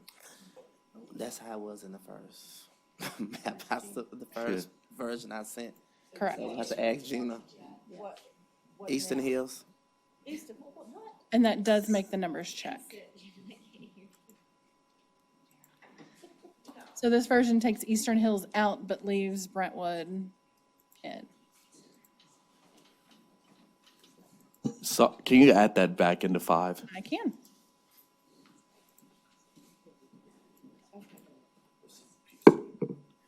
And that's part of Hanley. So you're cutting Hanley. Okay, because Hanley wasn't okay with that. So we're talking about moving the western part of Handley into the new District 11? Correct. Sorry, come back. Now, most people tend to think of Handley as being east of Loop 820, but Handley historically straddles Loop 820. You've got a community called Old Hanley, which takes you where the railroad tracks are. And I don't see it being too disruptive. But I do want to talk about Eastern Hills. And so what was that discussion? No, We've left that alone. Okay. Well, I was taking a call from BNSF, and so I just thought I'd need to take that call. But I don't think that would be disruptive because that's an area that doesn't have much cohesiveness anyway. So, yeah, they call it Old Handley. Does that give us the numbers we need, Michelle?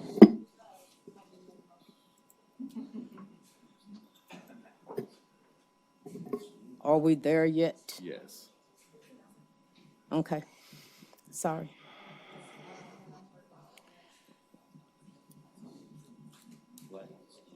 Why is it Was that the right called street? District 9?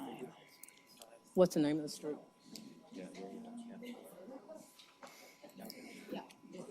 I'm at this point.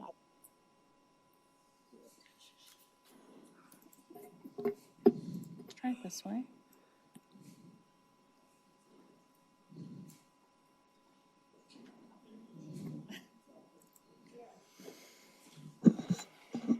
Michelle, could you put it in 11 and then, oh, you're resaving it. Okay. Well, it's not District 9. It should be the new 11. And we stopped at Craig, right?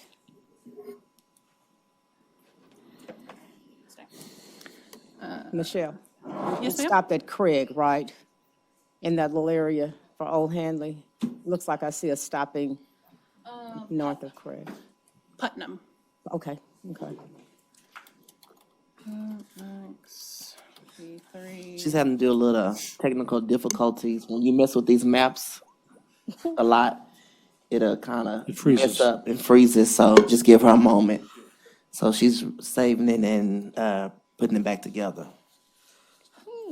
Thank you. You're welcome.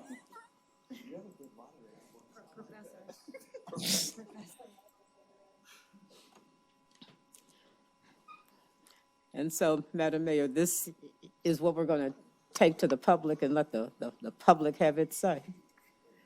Okay. Not quite yet. Whatever time we're spending on version 3, I'd like to spend on version 2. And I've got a map that does the same and currently meets all the diagnostics. Puts District 9 at 52% Hispanic, and the white populations at, And what I was going to say, Madam Mayor, is I think it is very important that any employer such as BNSF, Bell Helicopter, no matter where they are, just as we've communicated with the voting public, I think this needs to be shared with those as well. And many of them don't operate at the local level, but several do. And I think it's important to make sure that they are included in this dialogue. And I know that Fernando knows the players.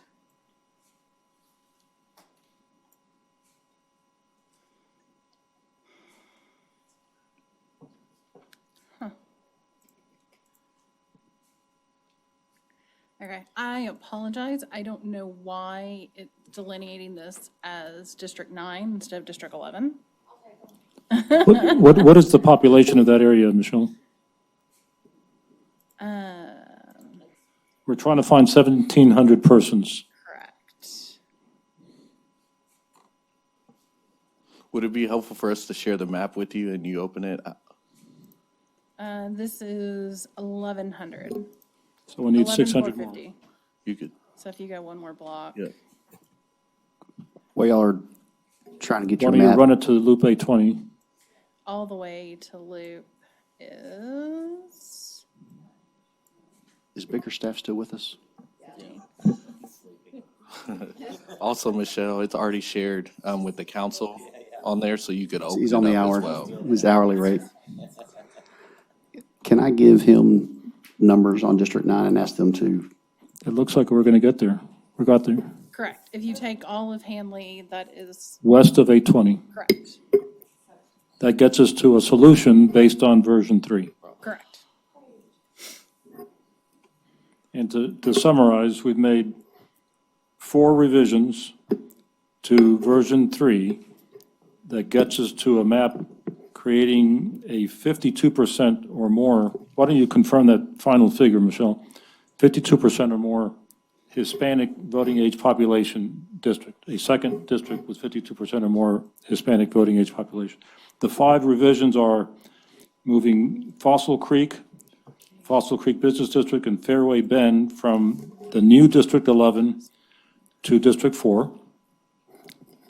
Second, moving the area around Titus Paulsell Park and Eugene McCrae Elementary School from the new District 8 to the new District 11.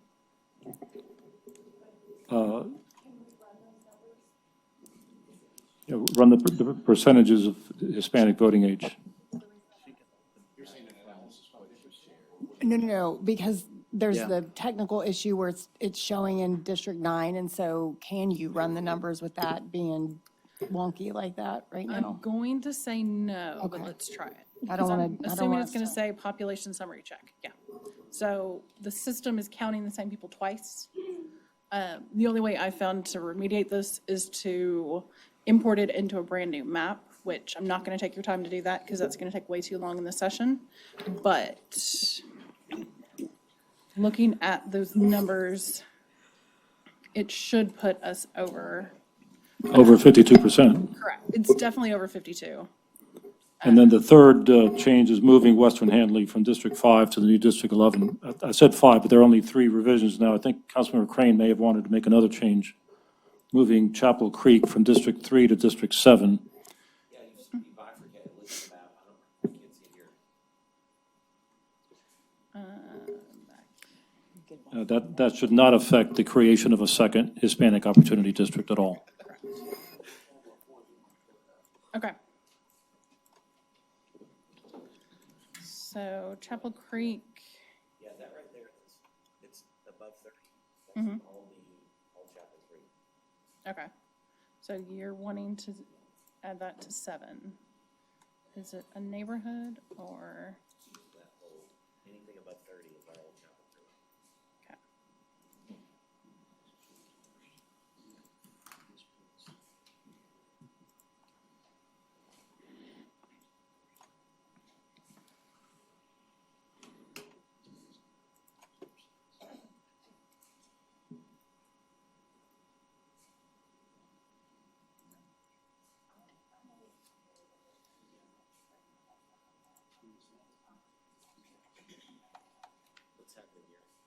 It's running. Yeah. I was trying to do something to mitigate it freezing.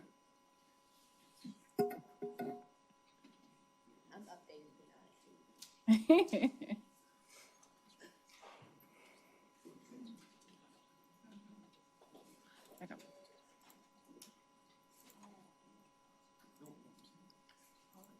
So to 7. That took it.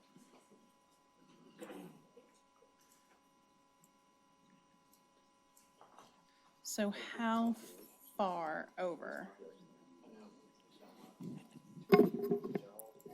That looks good, Michelle. That gets it down to, that looks like Mary's Creek. Okay, and that was gonna be my question, does it need to stop at the creek? That seems to be a logical boundary. Okay. Thank you. If you want to do a numbers check, Yes. Is that a community of interest? Chapel Creek. Correct. I know, I'm talking about on the community of interest that registered. It's not registered as such, but it could be deemed to be a community of interest if we wanted to. Well, that's what I'm saying. Well, we've done a lot of that. The whole exercise of version 3 and version 2 have been based upon what I described earlier as a broader interpretation of the term community of interest, because otherwise we would have limited the changes considerably. Councilmember Nettles, yes, it is a registered community of interest, and it is staying intact. The yellow boundary is how they registered, correct? So everything outside the yellow boundary, they didn't register that. Correct. Thank you. But we can't run an accurate population, sorry. We can't run the population check right now because of this glitch in the map, correct? I'm gonna try it again and see if we can get this to 11.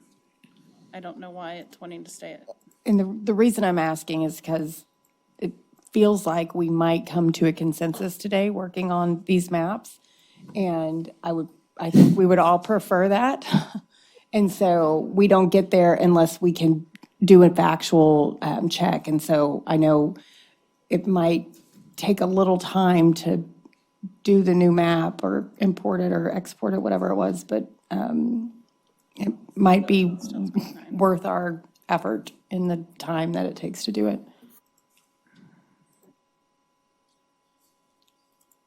Confetti? I mean, I'll take it. We did order lunch, though, just to be clear. Lunch is coming. Okay. So my assumption is yes, it meets the criteria is my assumption, but Councilmember Beck is correct. I can't run it through the system to 100% say yes. Okay.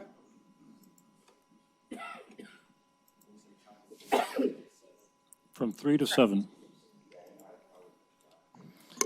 And what I was just saying was, when we created the map, when you look at the community of interest, that part wasn't in that piece, and so that's why it was left out. That's correct. So that's the point I was trying to make. Yes, a valid point.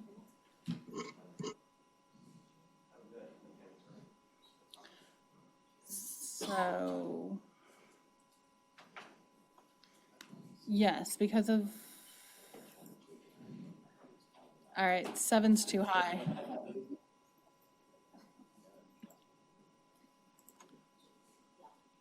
Councilmember Crane, with moving that, 7's too high out of the overall range.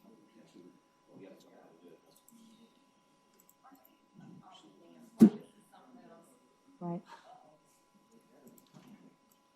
I don't know. So do you need, how much time do you think it takes? Let me ask for meetings purposes, can we recess this meeting, do executive session, and then come back if you're trying to export, import maps to check everything? I don't know how long that takes. Is that's legal? What can and can't we do with this special call meeting? You can do that. You can certainly recess and then come back. We'll just need to start exec at noon, which is how it's posted. But Okay, start exec at noon and then come back to this once she feels like she's got a map to look at. And you can do that before work session or even in the middle of work session, as long as we're calling them correctly. Yeah. So that's an option, because it sounds like she's gonna need to export or import whatever this is, Into a new one. because no one's gonna wanna say yes to this or no to this until we've seen it, correct? Correct. Yeah, I know Carlos is in that position.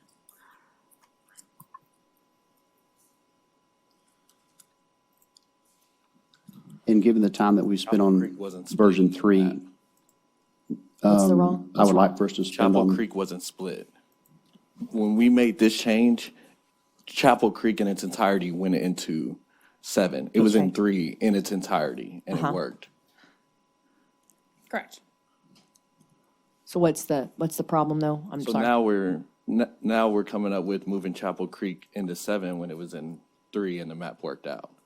And that creates the problem that we're now trying to solve.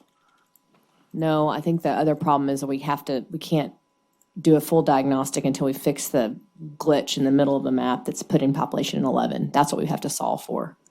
Correct. But because we moved Chapel Creek to 7, 7's total population is over 5%. They're now at 7 point something. So how many people do you need to get rid of? So I just did the check, and if Chapel Creek stays in 3, it works. And here's the map if y'all like to see it. We'll have to And wait it till- doesn't get split. Michael may, I'm not representing his position, so we'll wait till he gets back in here. Here he comes. Are you able to pull up the other one that we have? They're talking about Chapel Creek in 3 and the reasoning for moving them around.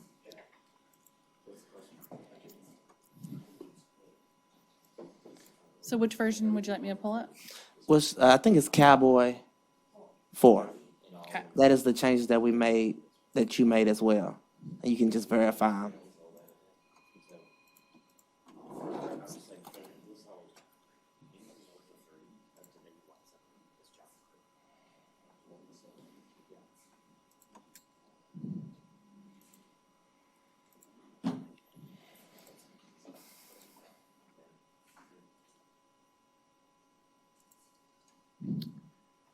Shared.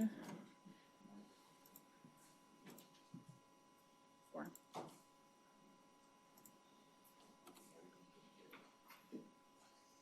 All right, so that has Chapel Hill. It has Hanley is not fully divided.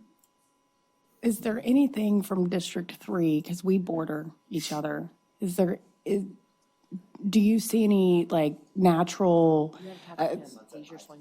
or, currently I have, yeah, I mean, what, like, because we border, and you're overpopulated. Yeah. And so what I'm saying is, there's certain neighborhoods that currently are in District 9 that kind of get swapped. Yeah. I can think of a couple of them. Bluebonnet Hills is one of them, Sunset Heights. But I don't is think another. that we're overpopulated now. I think 7 would be overpopulated by it, right? So it's really trying to figure out what 7 now. Okay. That is correct.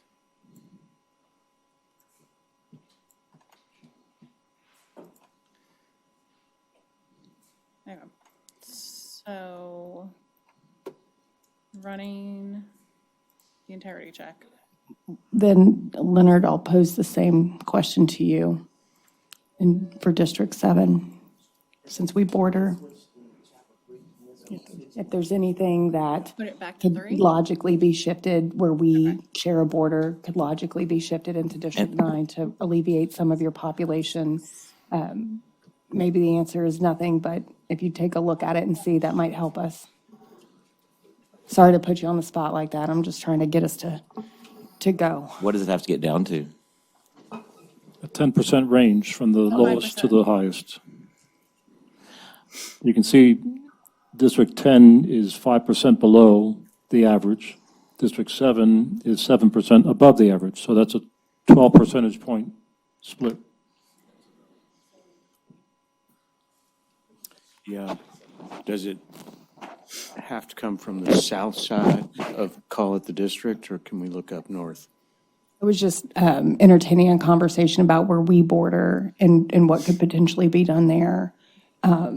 Since District 10 does seem to be underpopulated, well, when we compare 7 to 10, those are our range. So we've got to find 2% so that we're in that zone. Can I pose something before we get too far? I'm Because- confused. Why are we Yeah. using this map right now? Cowboy 4, that's not the same. It's the same map, but her map was corrupt, She made a copy of the same one. so we made a copy of it. I think you need to go back and export the map that you were going off of, where the numbers are correct, that this council was going off of. I don't think that we should use that map. And that's the comment I was just gonna make. If you put, Sorry, continue. Which map from Cowboy? so if you put Chapel Creek back into District 3, just to make sure, the only change that we made initially was the handling. And to verify that plays out, and the numbers with Carlos plays out, then we can start making those other changes that Michael is saying. But I think when we had made all these changes, we never did check first to see if that change actually worked with the Maybe percentage. this 9 was corrupted. So The file was corrupt. putting the western portion of Hanley into the new district, that puts the VAP, oh wait, this is District 10, not 1. So it only moves it to 52.96. I think you need to. VAP. We can always break, and she can go back to the map we were operating off of, do all her export-import magic, and then come back and operate off of it where the numbers are correct and we haven't been selling things back and forth. About how long is that gonna take, Michelle? 20 minutes. Okay. Let's see. I don't know if the food's here, but. You want to eat and start exec session and then come back, because exec session's only about 30 minutes, 20 minutes. It's not long. So it could work. 12:30, come back to this. Is that good, Michelle? Yeah. And if you need more time, that's okay. We'll Well, I figure don't have that my out. laptop here. It's across the street. Okay. So. Since I need to leave. We're going to eat air because there's no food yet.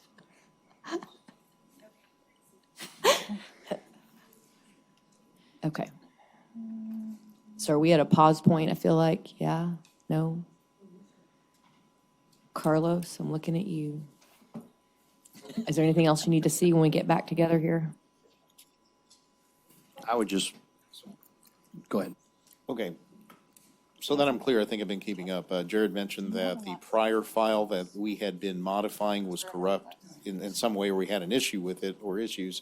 So we loaded up a prior map that A looks copy. a lot like it, or is it It's the exact same copy. exact same thing? Okay, all right. With different district numbers. What other tweaks do we need to do to this before we review it? The Chapel Creek, everything north of 30, right outside. All right. Yep. Correct. We'll need to adjust Let's, This is even the 7 map. I for don't know its what we're- overall population. let's do that and see what the numbers look like. I mean, that's where I'm at. I think Mayor's concern was Let's go off the map. that was being used. apples to apples, because the numbering system has changed. Yeah. And so, and I think for, She needs technical time. I would feel very much more comfortable using the map that Michelle's been using and giving her some more time to. I agree. and I think we could certainly play off of this copy to So if swap. we need to relabel, that's fine. I mean, I think there's a work. before we do your Unless. change. Yeah. Yeah, no. Mayor would like to work for the map that Michelle's in work for. I'm in favor of that. Yeah. But she needs some technical time. She to needs some reset time. that. Yeah. Is there anything else that you need to see when we come back from recess? Okay, so give that some thought. We're going to go in recess, and then we're going to do exec session at noon. Food will come eventually. Back to order. Is there anything specific I need to say, Leanne? Special called meeting, map drawing, fun, reconvening? Okay, so here we go. I think let's start with the latest changes that Michelle has been working on today, which were map version 3. And we can look at those together. I know we had hopes to try to finalize one map, because I think there was consensus about one map going out into the community, public meetings.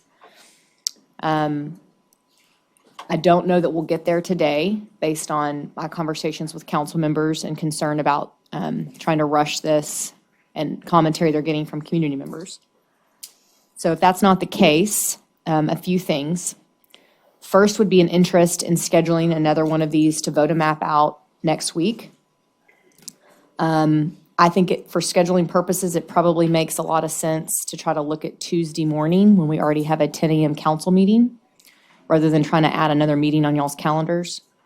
So if there's consensus there, what we'll have Fernando do is poll your offices to see, could you do it at 9 or 9:30, or do we have to do it at 10 and push back the council meeting? We'll check with y'all on all those things. In order to do so, we need to make some updates or revisions to our original redistricting resolution. And we have to do a few things, which would be on the same agenda as the council meeting next week. One would be a revision to public meeting schedule. Currently, we had held a time on Monday. Based on today's conversation, it looks like we need to postpone that, have it on Thursday of next week, do it here at City Hall rather than in the remote location across the city, so that we can still allow for a call-in option. I know there's at least one council member who will likely be traveling, that they'll allow them to WebEx in for that meeting, so we have all the technology need. So that will also be noted in the resolution, as well as an update to how many days in advance we post a redistricting map session. Right now, it's 10 days, which was just our own shot in the dark. So we'll update that accordingly so that we can actually meet on Tuesday to do another map session. What did I miss, Leanne?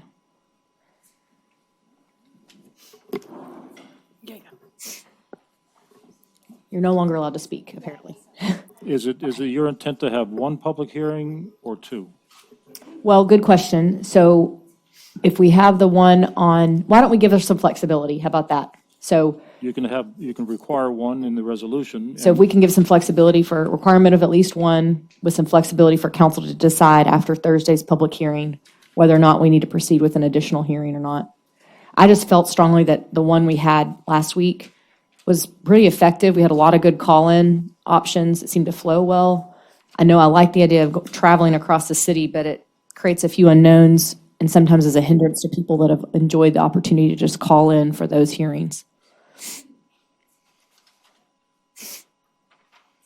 Any other discussion around resolutions? I can, but that's gonna take a little longer. Okay. Madam Mayor, we have a solution involving amendments to revised map V3 Okay. that involves a total of 5 amendments, which Michelle will be able to illustrate on the screen. Some are the same amendments we discussed earlier today, and some are new. And we'd like to explain each one. The first one is moving Fossil Creek and the Fossil Creek Business District and Fairway Bend from the new District 11 to District 4. We discussed that earlier today. I think the council was good with that. Okay.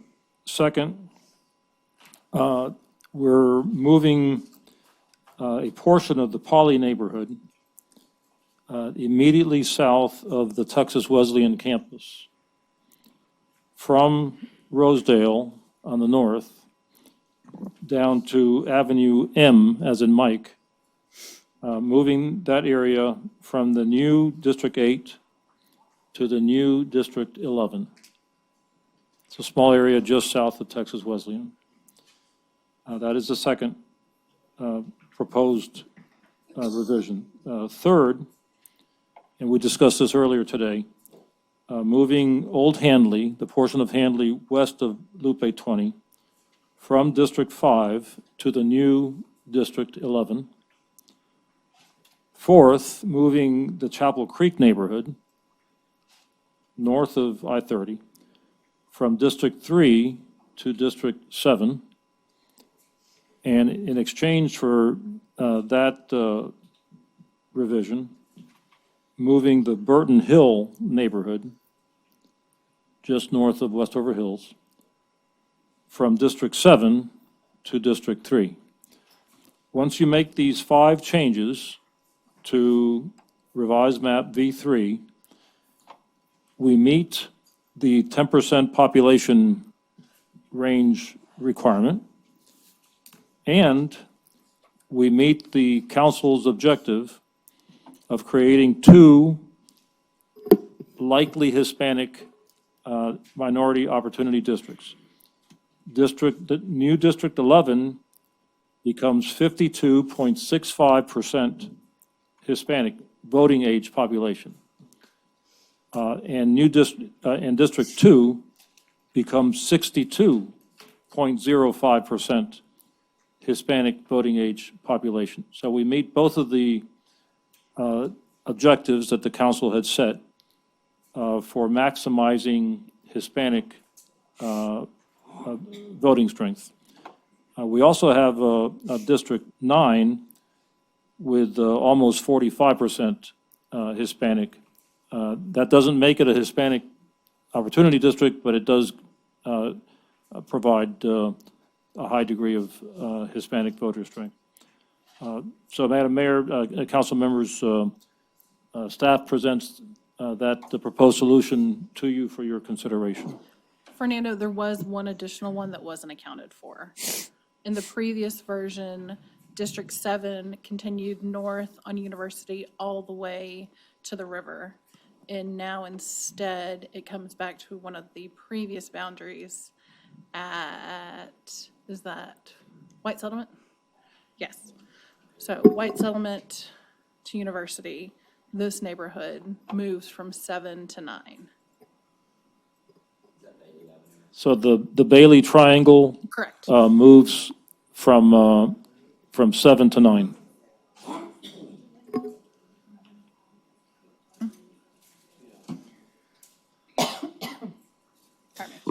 For sake of argument, can we also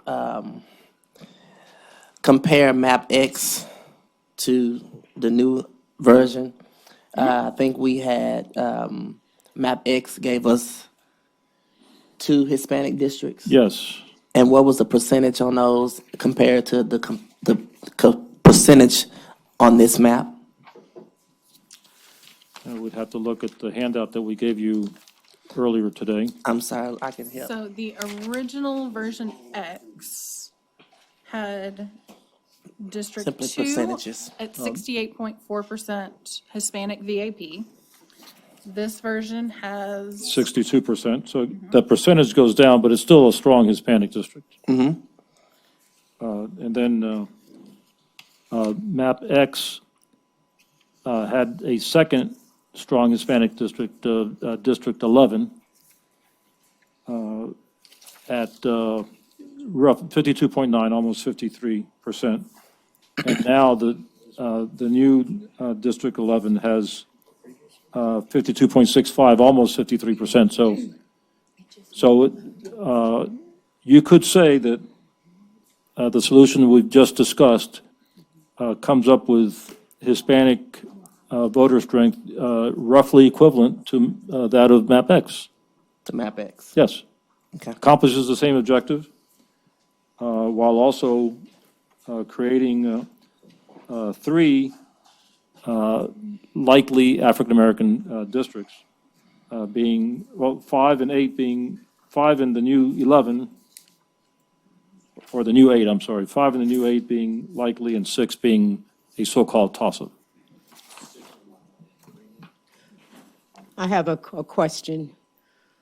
If we are able to agree on a map tonight, and that map is circulated, to the public by whatever means we deem appropriate, meeting here at City Hall, the input that we get from the public, will the public's input have a chance to influence this map that we're agreeing on tonight? Yes. The purpose of the public hearing would be to receive comments on whatever map the council decides to disseminate for public review.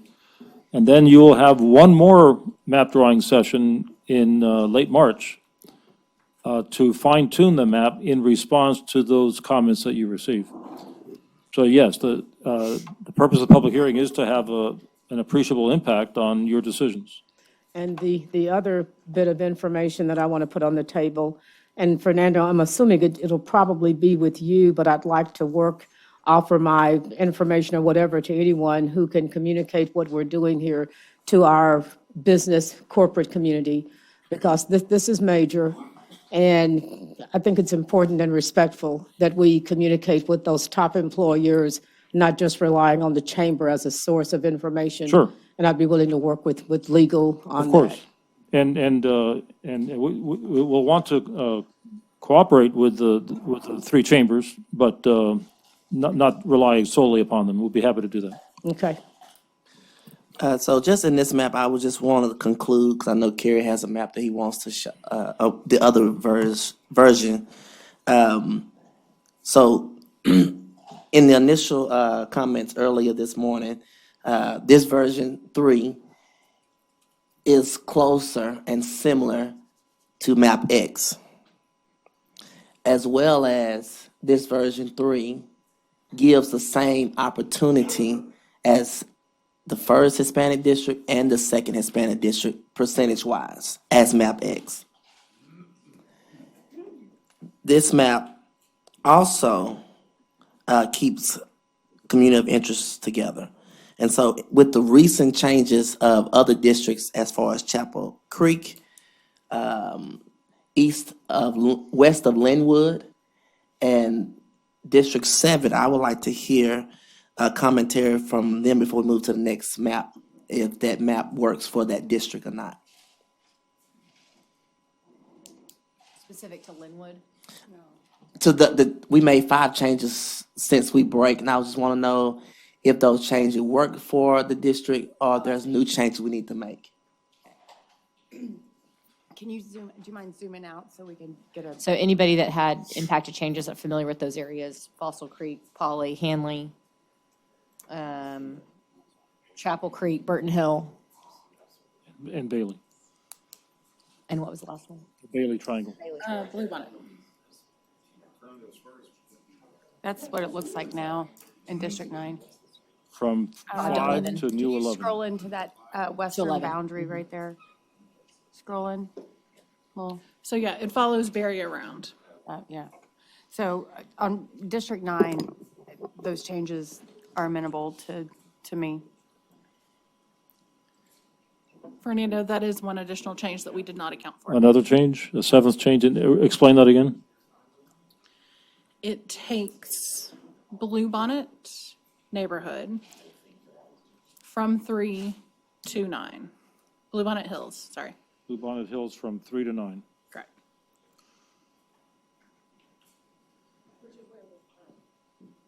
Yes. And then to piggyback on what Chris said, agnostic of maps, which one we choose, I think it's really important to note that the task force map X take aside the districts drawn that had Hispanic opportunity districts. One of the number one issues that we've all faced is the splitting of lots of communities of interest that we've all had to deal with, that we got abundant feedback in this last public hearing. And so I know how hard the task force worked to adopt that map, but we were going to have to make significant changes to put those neighborhoods back intact, which I think we've done pretty well. And importantly, some of the other recommendations, such as Como, caused some significant pushing in other districts. And we've done that. So I think there's been some chatter in the community about why are you changing map X? Well, we really had to based on significant feedback from neighborhoods, whichever direction we end up going. The task force itself recommended that you Yes. move Como into District 6. Yeah. And so that itself was That disruptive created- of MapX. Yeah, exactly. Okay. So I think it- D2 here is not right, I can't see what it's displayed, but I just want to check what I wrote down, 62.05 HVAP. Yes, yes. And then District 9 was at 45. 44.59.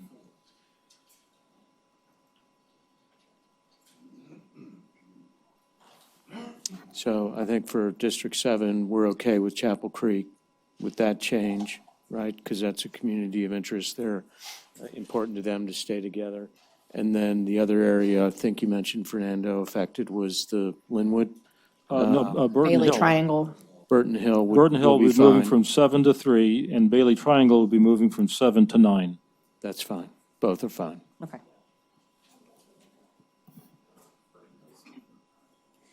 Okay. Carlos, did you get the numbers on the new district? That's what I was just confirming. No, the new district, you confirmed number 9. The new district is number 11. Which is at 52.7 right now, correct? No, I did not. Not for D11. What's D11? D11 is 52.65% Hispanic voting age population. Say that again, I'm sorry. 52.65. The new District 11 is 52.65% Hispanic voting age population. I just want to So clarify. it would be a likely Hispanic district. So this is just one of the submission we're making. There's another submission coming, so, right? So we're Yes. anticipating that. At this time, we have a solution based on version 3. We may have another solution, but this is a solution that works. Okay. Any other comments or questions about this map? No? Okay. Do you want to pull up what you have for version 2.1,000,005?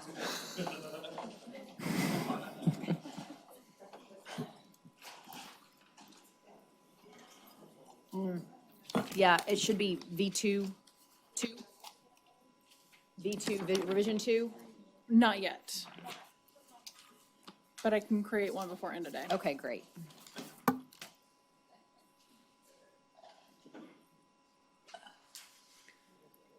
So if we want to start with numbers. District 2 is at 62.39. And the next highest is District 9 with 47.88. And District 8 with 44.43. Repeat that. District 8 has 44.43% Hispanic VAP, and District 9 has 47.88 Hispanic VAP. Which bigger staff labeled that Hispanic strong in that text version 2, same census data. Same census data was 33% African American, 42% Hispanic, and then 16% white. So most likely, District 8 will be a Hispanic opportunity in this map. I don't think that's, I don't know that You know- that's correct, Carrie. And because I think what we learned today was the terms likely or strong have no distinction. And I agree. And That, what we I think heard- the best thing to do is just have Bickerstaff review the two maps and just give us the summary like they did on the others. Oh, I think so for sure, but I also, what we heard was over 50% is what we were looking for Hispanic Opportunity District, and neither one of these get to that. So I know you've had many conversations Sure. with your colleague, Councilman Flores. In the package we had, in the package we got prior for today's meeting, they labeled District 8 Hispanic Opportunity, and it was under 50%. I am aware of what they labeled it because I read the packet the same way you did. What I'm saying is that we collectively, through discussions, many, many hours, decided that 52% to get to where map X left us off, and that's 52%. Am I wrong? I don't want to speak for you, Carlos, or anyone else, but it was my understanding that we all sat here and we went through this exercise of painstakingly carving up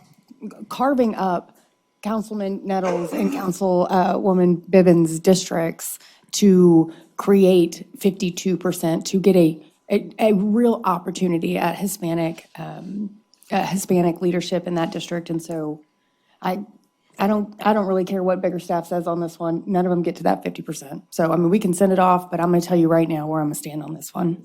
Carrie, where's the new opportunity district? I think the colors are different, so I don't want to misquote. The new 'Cause opportunity district will be district, as far as, the new district will be District 11 and District 10. The new, And that's just where I want Bickerstaff to tell us what that will be. but I'm saying what would be the new Hispanic Opportunity District? Hispanic Opportunity will be 8, Would be 8. and maybe 9. because the white population is less. We'll see. If you zoom, Ratios. Yeah. Ratios. Can you go back to 8 and 9? I want to point out the white population, particularly in District 9, the district that I currently represent. Can you go down and give me the demographics on that?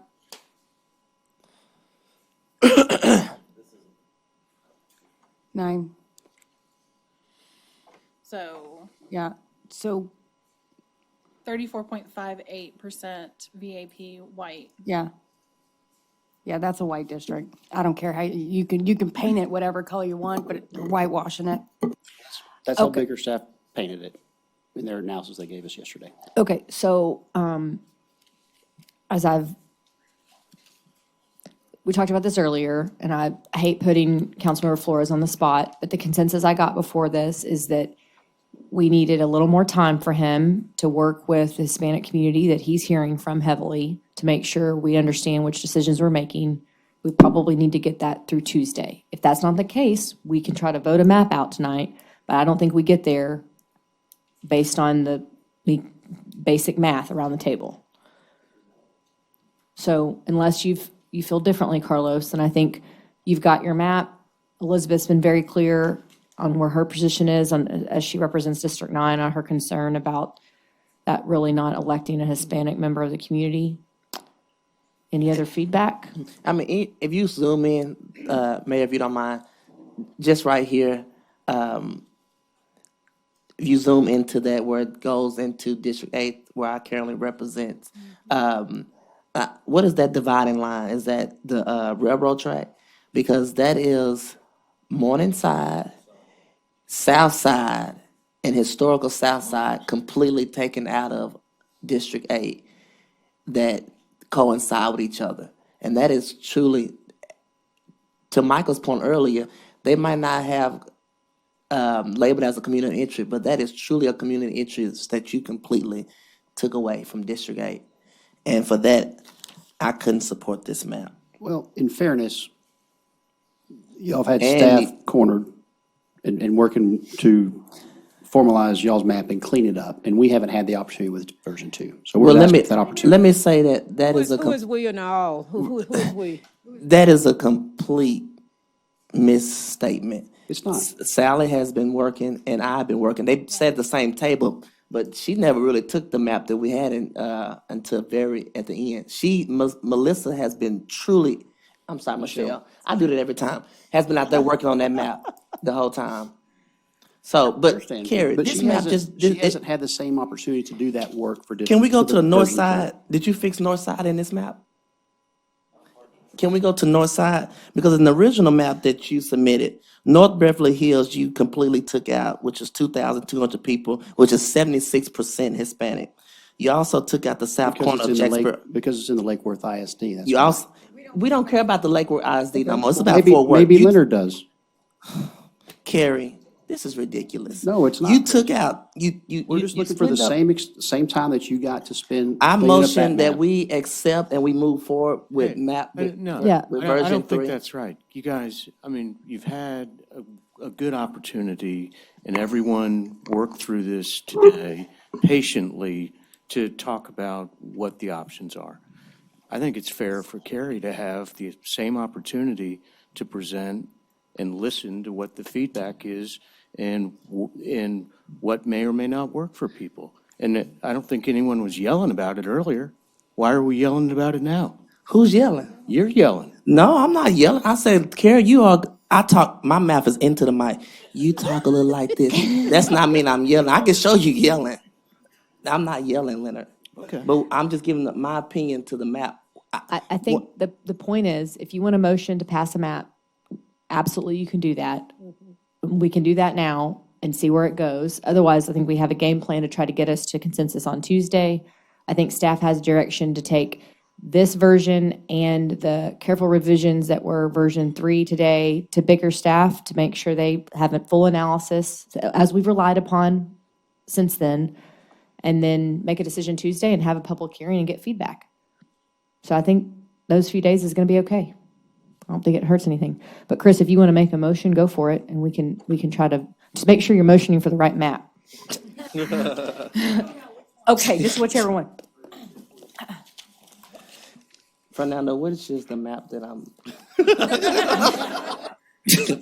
I'll just If say I- Go ahead, this, Crane. Mayor. Yeah, if this doesn't throw off the plan that you put forward, us still voting a map that we take on March 29th, I'm okay, and I know it is giving Carlos a little more time and people to look at this. It may not change the results. Right. I also don't think if we force a vote today, we've taken a whole lot of time to do this, so it's right for our citizens across the board. And I just want to make sure we're doing that too, and so no one feels pressured that we got to walk away Agreed. and send out a map that may go down on a 5, whatever it is. I don't think that's fair to put in front of people either, if we can get to a consensus that's right for everybody. Yeah. Yeah, go ahead, Carlos. We've done some really good work, and I understand we've been here a lot, and I'm seeing maps everywhere I turn now, literally, okay, like shadows of it, burned into my retinas. And that's fine, okay? I don't want anyone to say that we're rushing this project anymore. Our timeline is beginning to close. I get that, all right? But I don't think it hurts us at all just to take a pause. Okay, give these, interest groups that are watching us right now, trying to see what our machinations are, what our thoughts are, a little time with it. And more importantly, give Bickerstaff time to do what they're paid to do. I'd like to see them, wash through it. I think it can only help us. Okay. I think Go ahead. that's fair. Yeah. I understand the position that you're in, and I think everyone at this table understands that we don't want, you are in The a only unique voice, position yeah. because you are the only Latino on this council, and we Yeah. understand the community pressure that you're receiving to make sure that we get this right. And the world is being put on your shoulders to make sure this happens right now, and I understand that. And so if it takes us sending this new map that we spent today on back out to Bickerstaff to have their analysis done of that, I can support that. But what I want to see is when we come back to this on Tuesday, we will have the Bickerstaff reports. Michelle, I don't want you to have to stand up there. I don't want to see a situation where Michelle is standing up there. I don't want to see that. I don't want to see that again. I don't want to see it again. What I want us to be able to do is we have the information, we have the data, we have the legal analysis, and we pick one on Tuesday and we take it out to the public. Because if we start redrawing again, we're going to be in that same situation we are now. And so if there's a commitment that that's what we will do, I'll make the motion right now and we can end this and we can go to public comment. Elizabeth, I agree with what everybody's saying, and the only thing I want to add to that is we cannot keep waiting to the 9th and the 11th hour. In all fairness to this council, when we came with these maps, hell, none of us knew about what Como wanted to be in District 6 until the 9th hour. That was not fair to me, because I started getting calls about it. It wasn't fair to Michael, and it wasn't fair to a lot of this council. Then we fixed that. Then we come again to the 9th hour, and now it's about the 52% of the 50%. And I get your concern, Carlos, and that's not fair to you as well, but it's not fair to us too, because Carrie has been working, as Michelle would say, for over a year and a half. And I have been working, Jared, and everybody else has been working. So when we come and we think we have something to present, but then the 9th hour is something different, and even, Chapel Creek and this and that. If we go back and come next Tuesday, is there anything else that we need to be aware of that as we are trying to fix this map? I'm being so serious, because is it 52%.9, 52%.6? Is it Rhinewood? I know you're gonna keep Rhinewood. I mean, what is it so that we can make sure we come back? Carrie, you gonna work on your map some more before you send to Bigger? Okay. We need to know that. Yeah, but the point is that on Tuesday, we're going to vote on a map. We're gonna vote on the map. I do have some. Go ahead, Jean. Just a simple statement to share. What the public is seeing right now is the very reason why they don't think council members need to be involved in crafting maps. But I learned a lot watching this process, because this is my first time going through redistricting. And Kara, when you asked me early on what I wanted, I told you then, I don't think we should be doing that. But since we did, I like the idea of 52% or higher to get that minority opportunity district for the Hispanic population. I like that. Anybody who wants to go lower, I question that in terms of if that's a real sincere effort. But what I would share with you all is, number one, it was crazy from the very beginning that people would take stop 6 out of District 5. It's been a whole bunch of craziness going on. But at the end of the day, nobody's going to get everything they want. So you got to figure out, how do we take care of the people? How do we take care of the citizens of Fort Worth, Texas? Now, I've never seen people demand to be in a certain district, but I've seen that now. And since we entertain that, that's a discussion that has to be incorporated in whatever we do. But at the bottom line, Tuesday is, what's the term you use, go time? We're done. We're done. And so we got to leave here today to make sure we all understand we're done. But to be fair to each other, if anybody wants to add or take another component from the maps that we've agreed on today, at least have the decency to let us all know as a group. And if you can't write us, let Fernando know, and we'll avoid that quorum. Let us know. That's the decent thing to do. Thank you. And so, Carrie, you still want to work on your map, so I don't need to if it messes it up. I mean, Michelle was not, just let me say it without, there's a lot of small clicks that can take place for every block. yeah. Gina and I have a district boundary that intersects a street. And that's the time that she was able to spend to clean up version 3 that should be afforded to version 2. And that's fair. And that's a fair request. Okay. But just for clarification, Fernando, if you could give us, or maybe this is a legal question, the drop dead date that, that any revisions Councilman Moon wants to make to his map needs to go so that Bickerstaff can do an analysis on any changes. So if we have that, and then if we could get the information Monday, so whatever that deadline is, I'd like to have it the evening before so that we can digest it. And I'll pull it all-nighter again and get it done. She can have it by 8 a.m. in the morning. She can make her play with it for 4 hours. She'll have it by noon tomorrow.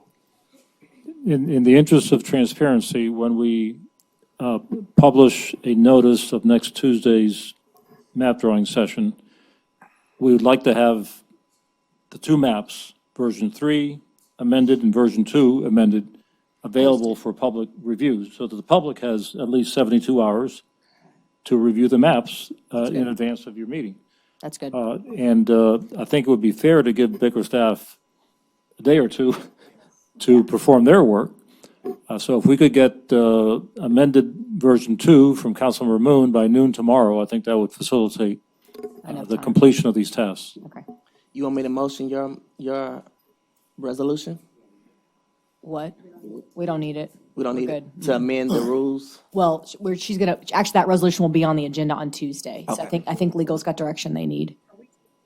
are we taking 2 out? What are we amending in the resolution? Just, We're gonna be a little more flexible. We're gonna say at least 1 public hearing, give us ability Okay. to have more. We can decide that next week, once how this process goes. We have a scheduled public hearing here at City Hall on Thursday of next week at 6 PM. It originally was scheduled in the community. We're gonna have it here, so we have call-in option. Okay.